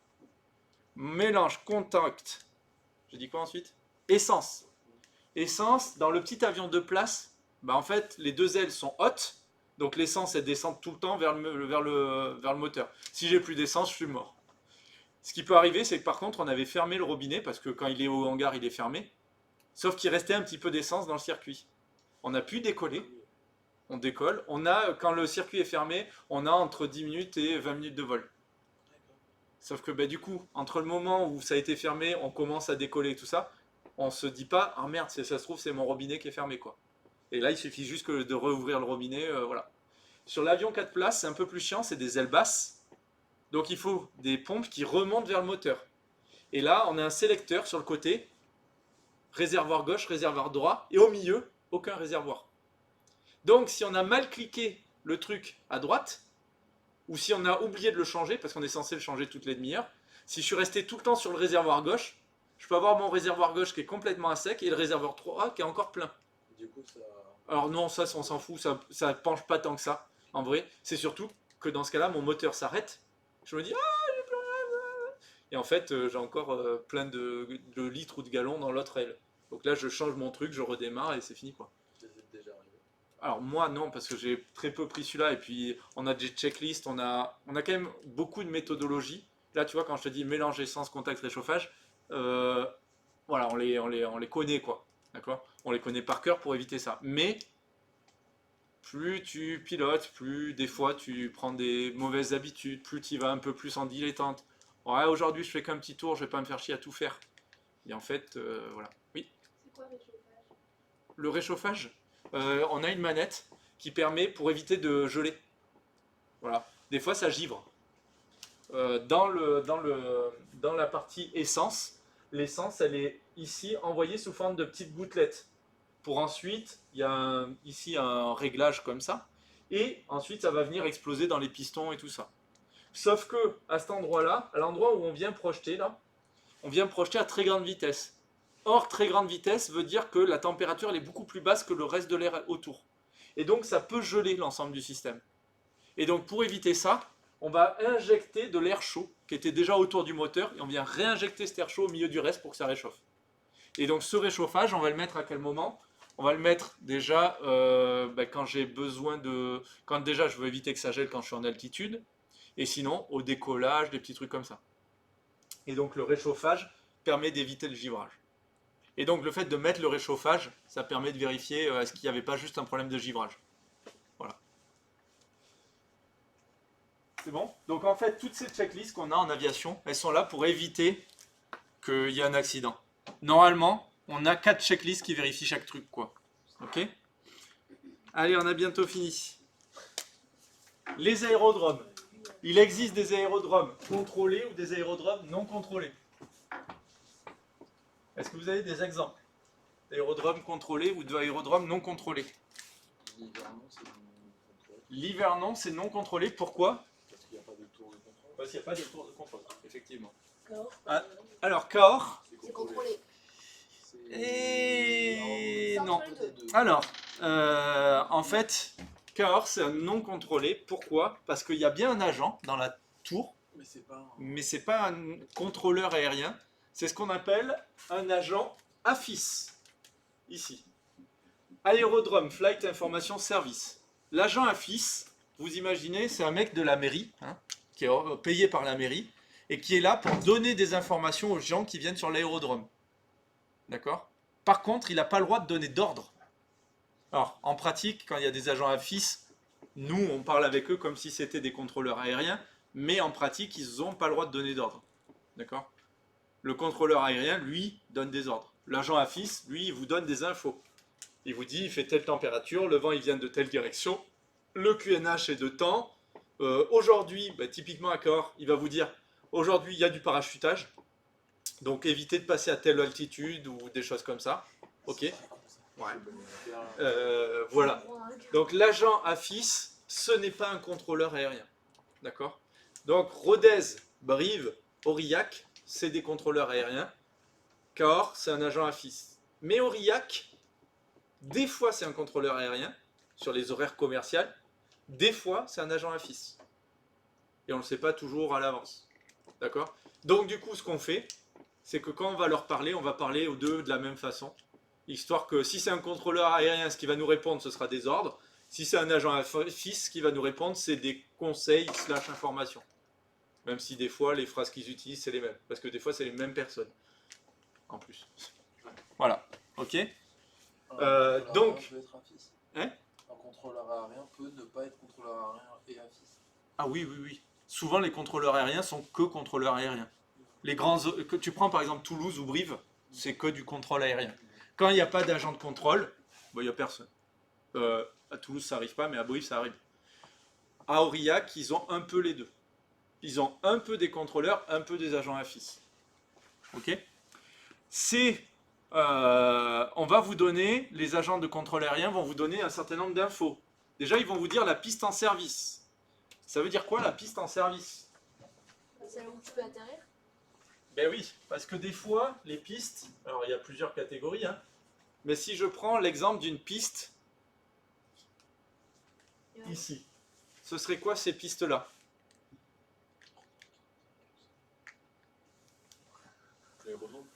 Ouais, ici, ce serait la piste 09, et là, ce serait la piste 27. Ça veut dire quoi, ça? Est-ce que vous en souvenez? On l'a expliqué une fois où on était à l'aérodrome. Ça n'a aucun rapport. Ah, mais c'est de... Alors, je vais essayer de vous bougez pas. Je vais vous sortir une carte VAC LFCF. Hop. Vous allez voir. Je t'écoute. Est-ce que c'est par rapport au nord, sud-ouest? Exactement, c'est par rapport au nord-sud-ouest, ouais. Hop. Effectivement, elle avait raison. Hop. Donc là, je prends par exemple la carte de l'Hivernon. Si vous regardez, J'allais dire, est-ce que vous pouvez éteindre la lumière? Mais non, c'est moi qui vais éteindre la lumière. Alors, regardez, la carte de l'Hivernon, je passe les détails, mais ici, j'ai deux pistes. Enfin, j'ai une seule piste, mais j'ai deux numéros. La 11 et la 29.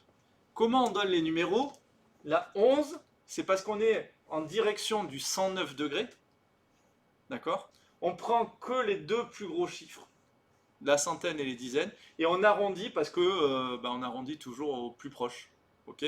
Donc là, 109, si j'arrondis, ça fait à peu près 110. Et donc ça me fait la piste 11. Ici, c'est la 289. Donc l'arrondi, c'est 290, donc ça me donne la piste 29. Et pourquoi 110 ça donne 11? On prend les deux premiers. Je prends les deux premiers chiffres, toujours. Donc si j'ai la piste 106, Oui. 106, j'arrondis à la dizaine la plus proche, donc c'est-à-dire 110, c'est aussi la piste numéro Ok, ouais. 11. Ok? J'arrondis et je prends les deux premiers chiffres et ça me donne le numéro de la piste. Ça, c'est pratique parce que quand le contrôleur m'annonce la piste 29, je sais que je dois être en direction du 290 à peu près. Plus ou moins 5 degrés, mais c'est pratique. Ok? Donc la piste en service, le contrôleur va m'annoncer la piste en service. Des fois, dans certains aérodromes, c'est possible, ici, c'est possible que là, j'ai la 27 left et la 27 right. Ça dépend. 27 gauche, 27 droite. Et oui, ça dépend pas du sens, parce que là, c'est forcément 27, c'est forcément quand je suis dans ce sens-là. Ok? La 9, si vous regardez, ça, ce serait la 9 gauche, et ça, ce serait la 9 droite. Et vous voyez que la droite est en face de la gauche. Forcément, vu que je suis dans l'autre sens. Ok? Ça va pour tout le monde? Donc, dans les aérodromes, première info que va vous donner le contrôleur, la piste en service. Piste numéro 9 en service. Ensuite, la direction et la vitesse du vent. Ça vous permet de savoir si le vent, voilà, d'où il vient. Ok? Alors, c'est pas grave en fait, d'arriver et de ne pas le savoir, c'est pas grave, mais en fait, ça nous permet d'être sûr de bien compenser, de bien se placer et de préparer l'avion correctement. S'il y a beaucoup de vent, je vais éviter de mettre beaucoup de volets, parce que mon avion, il va être plus dur à maîtriser. S'il n'y a pas beaucoup de vent, je vais mettre beaucoup de volets, comme ça, je suis sûr d'arriver pas trop vite et d'avoir pas trop de distance de roulage et de freiner plus vite. Visibilité au sol, il va vous dire visibilité à 1,5 km, 8 km. QNH, on l'avait dit, hein, c'est la pression atmosphérique. QFE, souvent ils ne le donnent pas. L'heure, l'essence s'en fout. Ça, ils ne les donnent pas. Des fois, ils nous donnent, s'ils nous donnent des fois, température de l'air et température du point de rosée. Parce que le matin, c'est important si on est à la limite d'avoir du, La gel. ouais, de la rosée et tout ça, et du brouillard. Ok?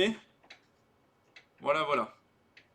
Dernière chose, qu'est-ce qu'on retrouve sur une piste, sur un aérodrome? Hop, on retrouve ici, bah ça c'est la piste, et tout ça autour. C'est le parking. Et Non. la route pour aller à la piste. Non, ça c'est ce qu'on va appeler les TWY, taxiway, les voies de taxi. D'accord. C'est les voies pour partir des endroits qui sont autour pour aller jusqu'à la piste. Ici, on a le parking. Ici, on a des hangars. Ici, on a la tour de contrôle. Et là, on a un petit truc bizarre. Là, c'est ce qu'on appelle l'air à signaux. C'est un truc qui est en train de ne plus exister. Mais ils posent encore la question au BIA et au PPL, alors qu'ils sont en train de les supprimer absolument partout en France. C'est des trucs avec des drapeaux. Alors, on va voir ici, Enfin, la manche. normalement, il y a la manche à air. Alors, je sais pas si on la voit ici, elle est là. Hop. Là, on a la manche à air. Ça, par contre, on la garde encore partout. Par contre, l'air à signaux, elle est en train de disparaître absolument partout. Il existe d'autres trucs, des fois ici, là, ici, là, tac, ce qu'on appelle le papy. Le papy. Le papy, c'est 4 feux qui permettent de savoir si on est à la bonne altitude. Si on est trop bas, 4 feux rouges. Si on est trop haut, 4 feux blancs. Si on est à la bonne altitude, 2 rouges, 2 blancs. Et donc en fait, ça permet de bien régler son axe de descente. C'est pratique. Pas facile, mais pratique. Voilà. Parce que en fait, toutes les pistes n'ont pas les mêmes angles d'arrivée. Il y a des pistes, parce qu'en dessous il y a des arbres comme ça, on va vous demander d'avoir un angle de 10 degrés. Il y a des pistes, parce qu'il y a des particularités, on va vous demander d'avoir un angle de 5 degrés. Voilà. Ça dépend des pistes. Ça, c'est écrit sur les cartes VAC aussi, des fois. Quand il y a des angles d'approche bien particuliers, c'est écrit. On l'a dans le détail ici. J'ai pas d'exemple ici, il faudrait que je prenne la carte VAC de Montauban. À Montauban, on a un des deux endroits où on est obligé d'avoir une pente d'atterrissage beaucoup plus grande. Pourquoi? Parce qu'en fait, il y a la ville. Donc pour être sûr d'être pas trop bas par rapport à la ville, on vous demande de faire une bonne pente de descente. Voilà. Oh pardon, excuse-moi. Je vous laisse une seconde pour ça. Qu'est-ce qu'on peut avoir d'autre? Ici, voilà, on va avoir des seuils. Là, tac, tac. Là, il y a des seuils. Pour bloquer ou pas? Les seuils, effectivement, c'est des points de passage qui vont avoir des noms. Je suis au point d'attente alpha. Et le contrôleur va vous dire, ok, vous vous arrêterez au point d'attente bêta 2, par exemple. Et donc, tu vas faire TT à alpha ici, hop, et il va te dire, t'attends à bêta 2. Parce que des fois, il y a du bêta 2, bêta 3, bêta 12, et il va placer les trucs en face. Parce que ici, quand on roule là, c'est pas comme en voiture, on roule au milieu. Mon avion, ici, il est au milieu. Hop, ça se voit, il est là. Donc il prend tout l'espace. On n'a pas des endroits où on roule en se croisant. Hein. Jamais. Donc en fait, il va y avoir un sens d'orientation, de circulation qui dépend de plein de choses. Voilà. Pratique. Il y a eu un accident d'avion à cause de ça. Il y avait un avion qui était posé sur le bord de la piste. Et un avion qui décollait sur la même piste que dans l'autre sens et il s'est pris. Ouais. C'est pour ça que tu as des points d'attente qui sont assez écartés pour que les gros avions, ils ont de la marge. Voilà. C'est bon pour tout le monde? Ouais. Ok. Des fois, on peut avoir, comme à Figeac, une piste en dur avec à côté une piste en herbe. La piste en herbe, elle peut servir des fois aux avions. Villefranche, c'est une piste en herbe pour les avions. Mais des fois, ça sert comme à Figeac pour les tondeuses, les ULM. Et à Cahors, leur piste en herbe, c'est pas pour les tondeuses, c'est pour les Poubelle volante. planeurs. À Cahors, c'est pour les planeurs, la piste en herbe. Voilà. Et pourquoi? Parce qu'ils n'ont pas besoin de.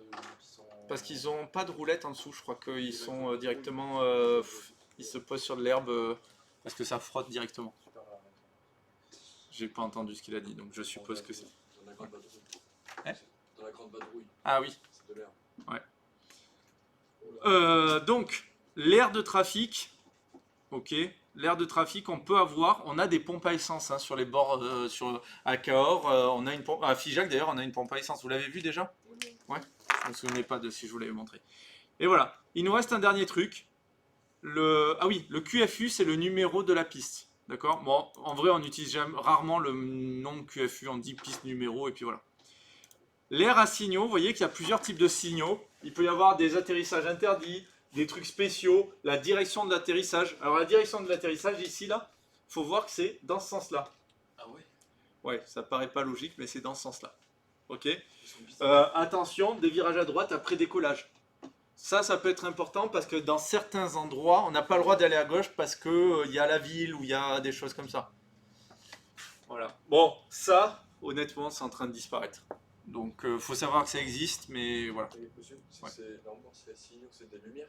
Non, c'est carrément des plaques comme ça, qui sont au sol posées dans l'herbe. Ah ok. Ouais. À quoi ça sert? En fait, quand on arrive au-dessus d'un aérodrome non contrôlé, il n'y a personne pour nous dire c'est quoi la piste en service, c'est quoi les règles et tout ça. Alors normalement, avant d'arriver sur l'aérodrome, tu as pris ta carte VAC, tu as étudié ta carte VAC pour savoir que voilà les deux sens où je peux arriver. Tu vas venir survoler ici, notamment la manche à air, et des fois quand elle existe, l'air à signaux. Ça va te donner les règles, l'air à signaux que tu dois respecter sur cet aérodrome, et la manche à air va te permettre de prendre la décision, est-ce que tu atterris en 29 ou est-ce que tu atterris en 11. Si tu sais pas, parce que la manche à air, il n'y a pas de vent, imaginons c'est un jour sans vent, on prendra toujours le numéro qui est entouré. Pourquoi il est entouré? Parce qu'il est plus facile. Alors plus facile, des fois c'est pas bien clair de pourquoi, mais au cas où on fait confiance à ceux qui ont créé la carte. À Figeac, c'est quoi? Un figeac ici, il y a ce qu'on appelle un seuil décalé. C'est quoi le seuil décalé? C'est parce que ici il y a une petite route. Donc quand j'atterris, pour éviter ici d'aller faire un bisou au camion qui passerait sur la route, je vais venir poser mes roues après ce seuil décalé. D'accord? Pourquoi ils ont fait une piste aussi grande? Parce que quand j'atterris ici, Ok, oui. ici, même si je continue à rouler un peu, j'ai tout ça pour atterrir. Alors que quand j'atterris dans ce sens-là, j'ai que cette partie-là. Donc, par défaut, on prendra plutôt la 11. Ça peut être une des raisons que c'est une piste préférentielle. Une deuxième raison, ça peut être que la piste, elle peut être un peu penchée. S'il n'y a pas de vent, quand j'ai une piste comme ça, je vais atterrir comme ça. Parce que comme ça, l'élan sera arrêté par la pente.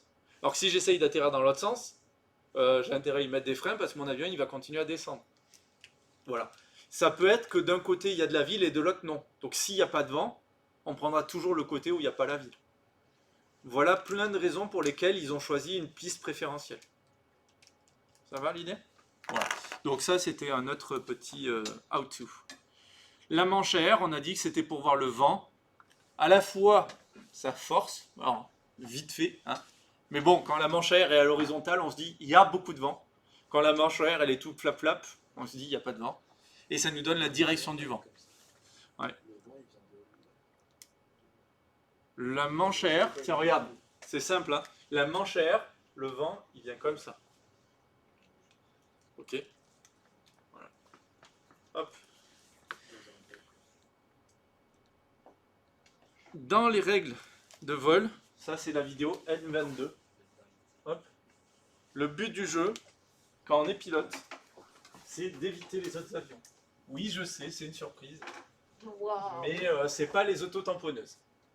Ça veut dire quoi? Non, la règle elle est beaucoup plus puissante que ce que vous croyez.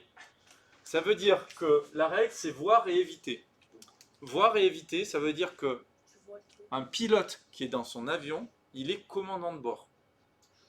Je vais le redire autrement. Un pilote qui arrive à Toulouse, qui va pour se poser, et qui voit qu'il y a un autre avion, il a le droit de ne pas respecter les ordres de la tour, parce que la règle, c'est de voir et éviter.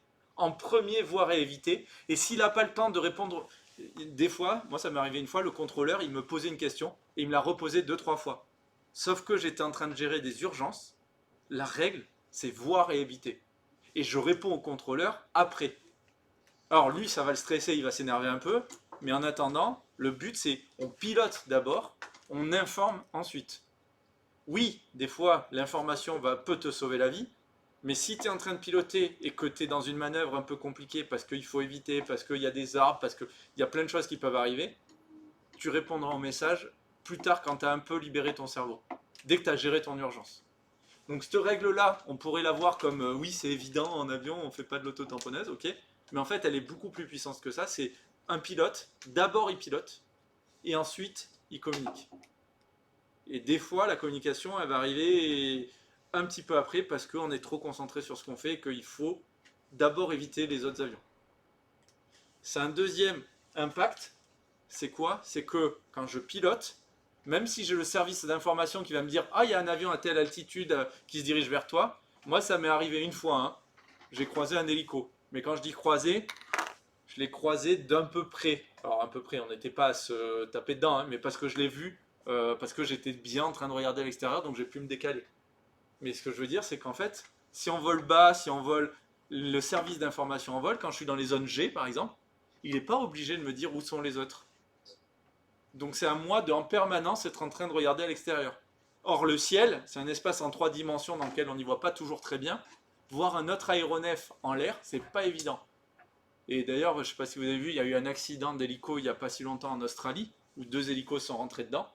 En fait, le pilote, il était en train de gérer ses trucs et tout ça, sauf que quand il a regardé le ciel, il a regardé que la partie droite, il n'a pas regardé la gauche.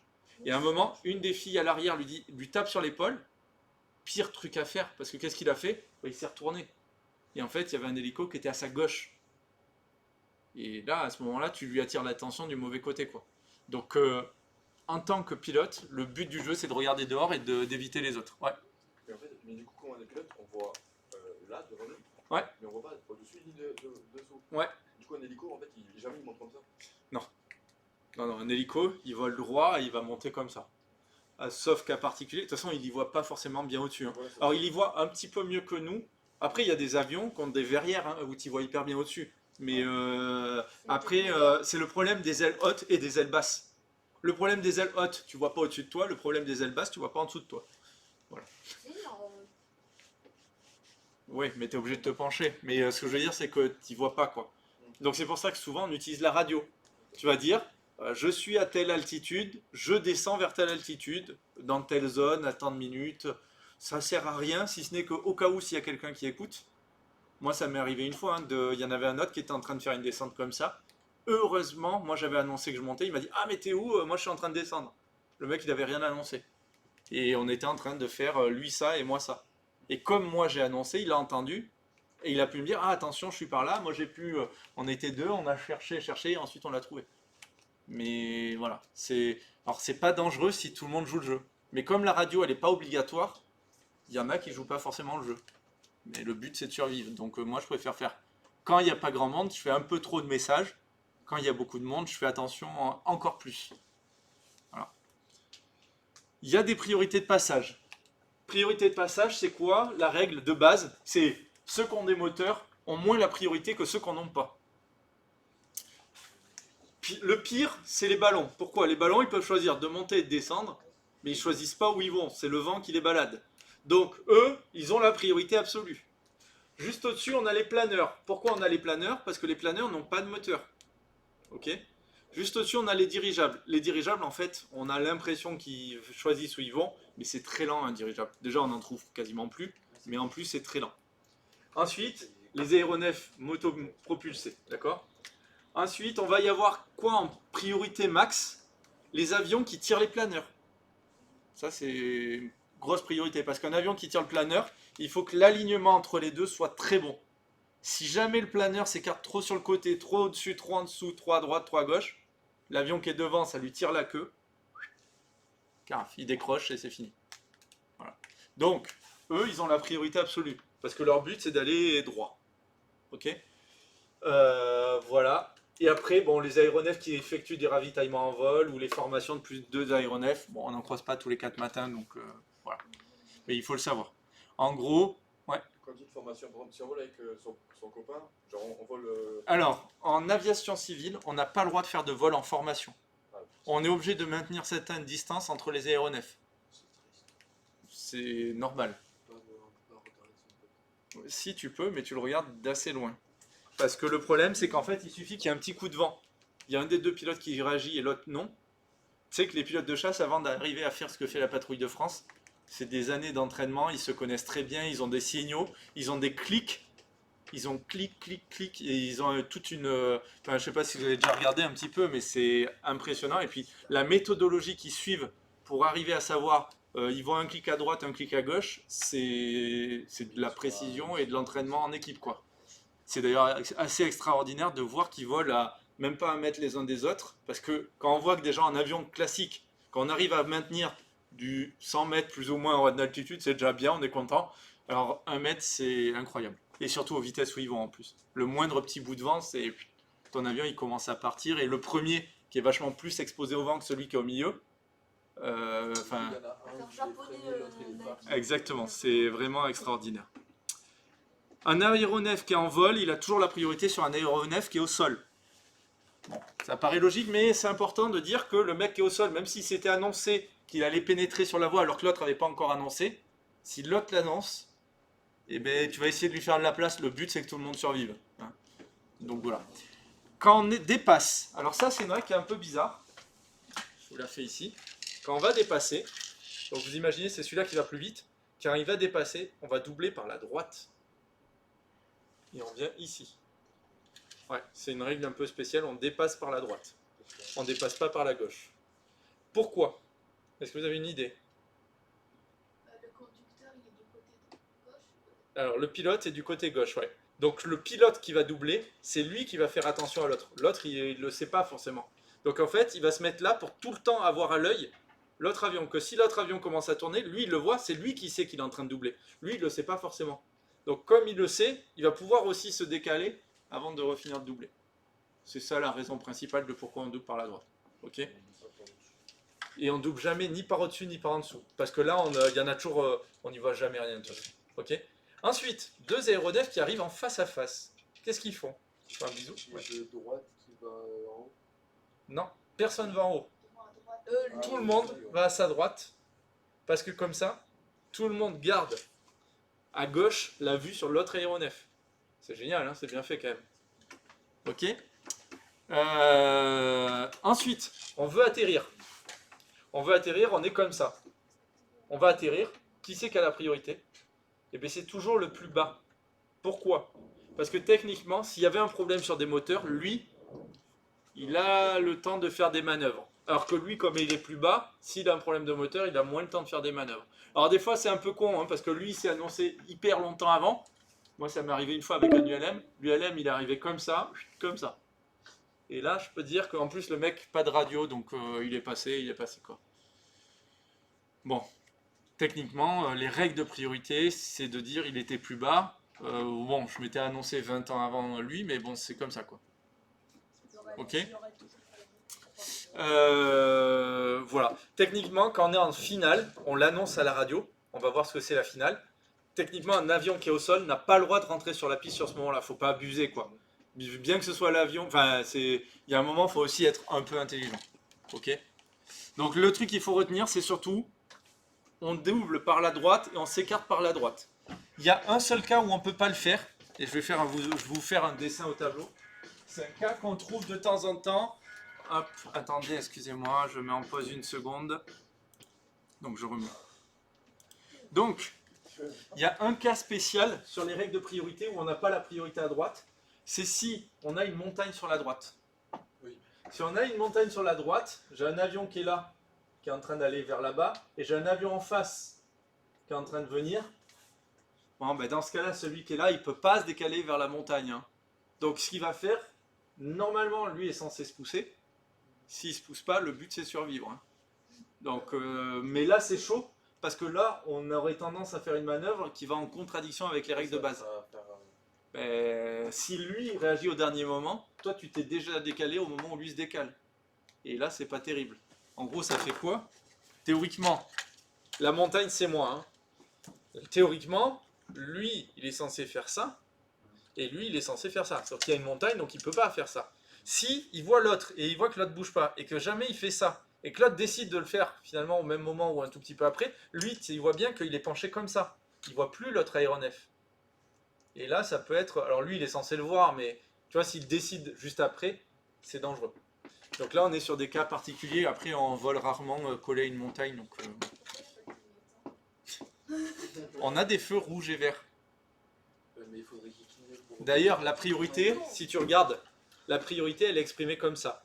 Si je regarde, la priorité est à droite. Quand lui, il regarde lui, il voit un feu rouge.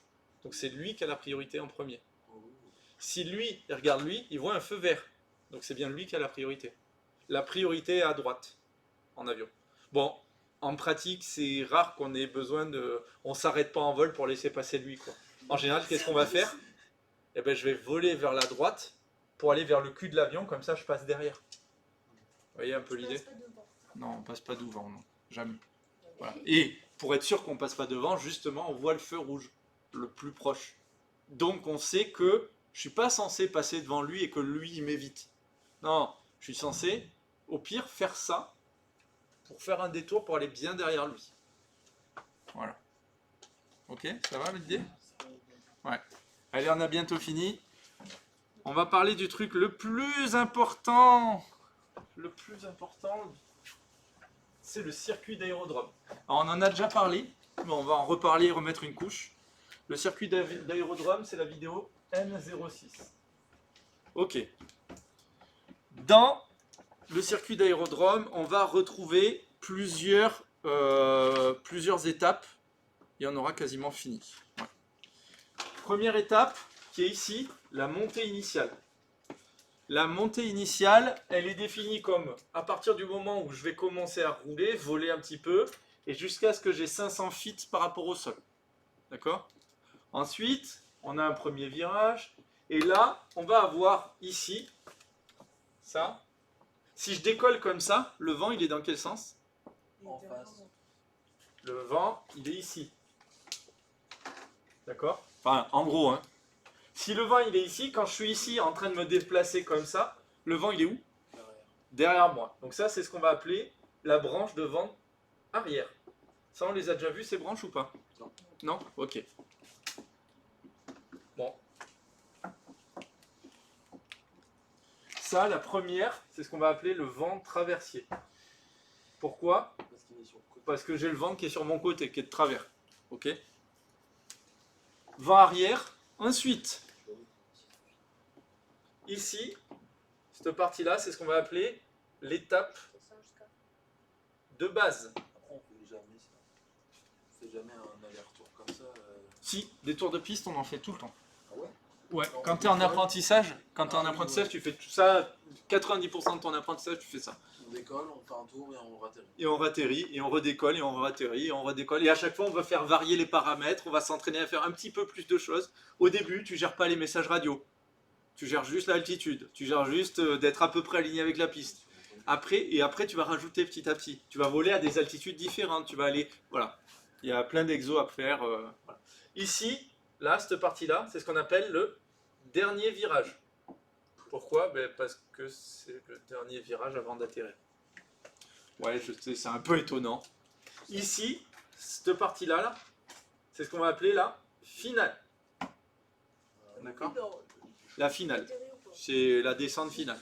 Ok? C'est bon l'idée? Donc ça, c'est les 4 étapes à connaître. Il y a souvent des questions sur ça. On va vous dire, remettez les étapes dans le bon ordre.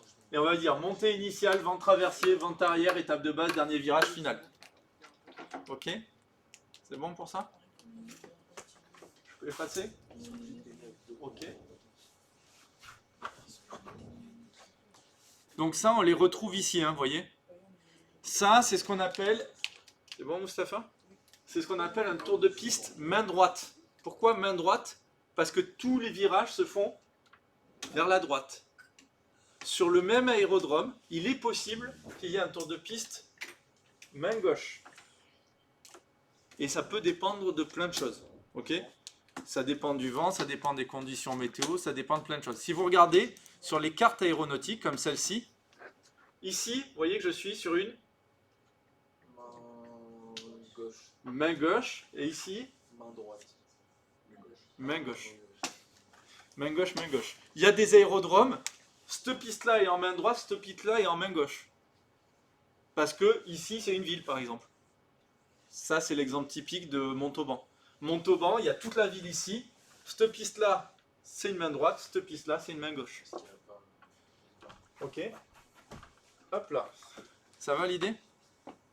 Donc ça, il faut connaître ces trucs-là. À quoi ça sert? En fait, quand on va arriver sur la ville, on va venir survoler ici. D'accord? Je survole mon air ici et je vais voir que c'est par exemple la piste 11 en service. Piste 11. Tac, c'est là. Et bien ce que je vais faire, comme c'est la piste 11, je vais partir dans le sens de la piste. D'accord? Donc ici, comme c'est une main gauche, je vais partir à gauche.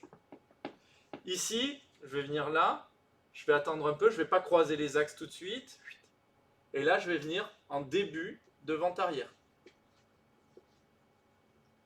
voyez, ici, je suis en début de vent arrière. Le vent, il sera toujours à l'arrêt. Alors ça dépend si en fait le vent il est de côté comme ça, la branche elle s'appelle vent arrière, mais en fait le vent il est sur le côté. Hein. Voilà. Ensuite, début de vent arrière, là je vais préparer mon avion. Déjà je vais annoncer à la radio que je suis en début de vent arrière. Je vais me mettre à la bonne altitude, 2100 pieds, QNH. Et ensuite je vais commencer à ralentir mon avion, sortir un peu les volets, bien préparer les phares, voilà, vérifier que l'essence il y a ce qu'il faut. Sur l'avion 4 places, je vais allumer la pompe pour l'essence. Normalement, de base, il y a une pompe mécanique liée au moteur. Si jamais il y avait un problème, on rajoute au cas où la pompe électrique, comme ça, on est sûr qu'au moment où on atterrit, si on a besoin de redécoller, il n'y a pas l'essence qui manque et que le moteur il se coupe et qu'on soit très déçu. Ok? Donc là, vent arrière, j'arrive là. Fin de vent arrière, c'est à peu près ici. Je vais compter un certain temps. C'est bon, Mustapha? Et ici, je vais commencer ma descente. Là, je commence à descendre. J'annonce que je suis en étape de base. J'annonce le dernier virage. et je finis ma descente bien alignée en finale tranquillement. Voilà un petit peu l'idée. Ça va, c'est clair? Ok. Allez, on finit les 2-3 trucs qui nous manquent, mais qui sont moins critiques que ça. C'est pour ça que je voulais prendre un peu de temps sur ça. En cas de panne radio, la tour elle communique avec l'avion, avec des feux lumineux. C'est hyper con, hyper chiant, il y a plein de règles. Si l'avion il est en vol, s'il est au sol, la même couleur, elle ne veut pas dire la même chose. Oui, parce que ça aurait été trop simple de faire des signaux différents. Bref, tout ça pour dire, il y a plein de règles que personne ne connaît, on a des beaux schémas et on les regarde. Ok. Honnêtement, ça, ce ne sera pas demandé au BIA. Si vous le demandez, c'est des gros connards. Hauteur de survol, ça c'est un peu plus grave et un peu plus important. Parce qu'on n'a pas le droit de survoler n'importe où, à n'importe quelle altitude. Par exemple, si je vole au-dessus de Figeac ou si je vole au-dessus de Paris, vous imaginez bien que la hauteur de survol, c'est pas la même. En gros, ce qu'il faut voir, de base, quand on est en plein milieu de nulle part, ils ont été déconnectés, pardon, une seconde. Donc je disais, hop, ouais, la hauteur de survol, hop. Ouais, désolé les garçons, ouais. Donc la hauteur de survol, déjà ce qu'il faut bien voir, c'est que de base, quand je suis en plein milieu de nulle part, la hauteur c'est 1500 feet. Excusez-moi. C'est 500 feet, pardon, je l'ai dit 1500, mais c'est 500 feet. Hop.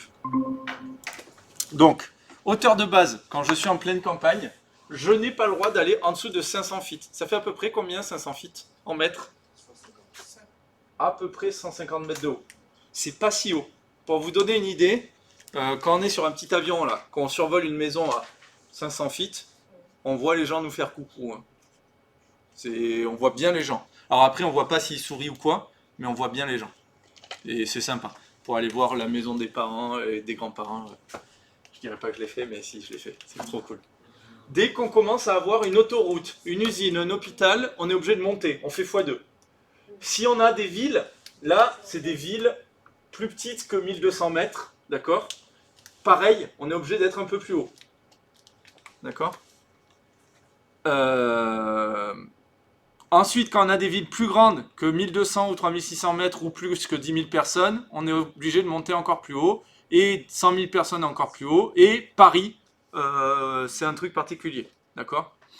Ce qu'il faut voir, c'est que ça... Comment on le sait en pratique? Parce que quand j'arrive au-dessus d'un village, je ne sais pas combien il y a d'habitants dedans. Hein. C'est pas écrit. En fait, sur la carte aéronautique, il colorie la ville en fonction de la règle de survol. Il y a des villes jaunes, il y a des villes oranges. Et après, il y a des villes avec des zones particulières. Mais déjà, en fait, rien qu'en regardant la couleur de la carte, on sait quelle hauteur de survol on est censé respecter. D'accord? Voilà. Voilà. Voilà, ça on s'en fout. VFR, donc c'est toujours 500 feet. Voilà. Là, on a les règles. Voilà, c'est ça qu'on a avec une carte. Vous voyez? Ici, petit point comme ça. 1600 feet. C'est quoi qu'ils ont mis? 1600 feet. C'est bizarre. Hein. Bon, bref.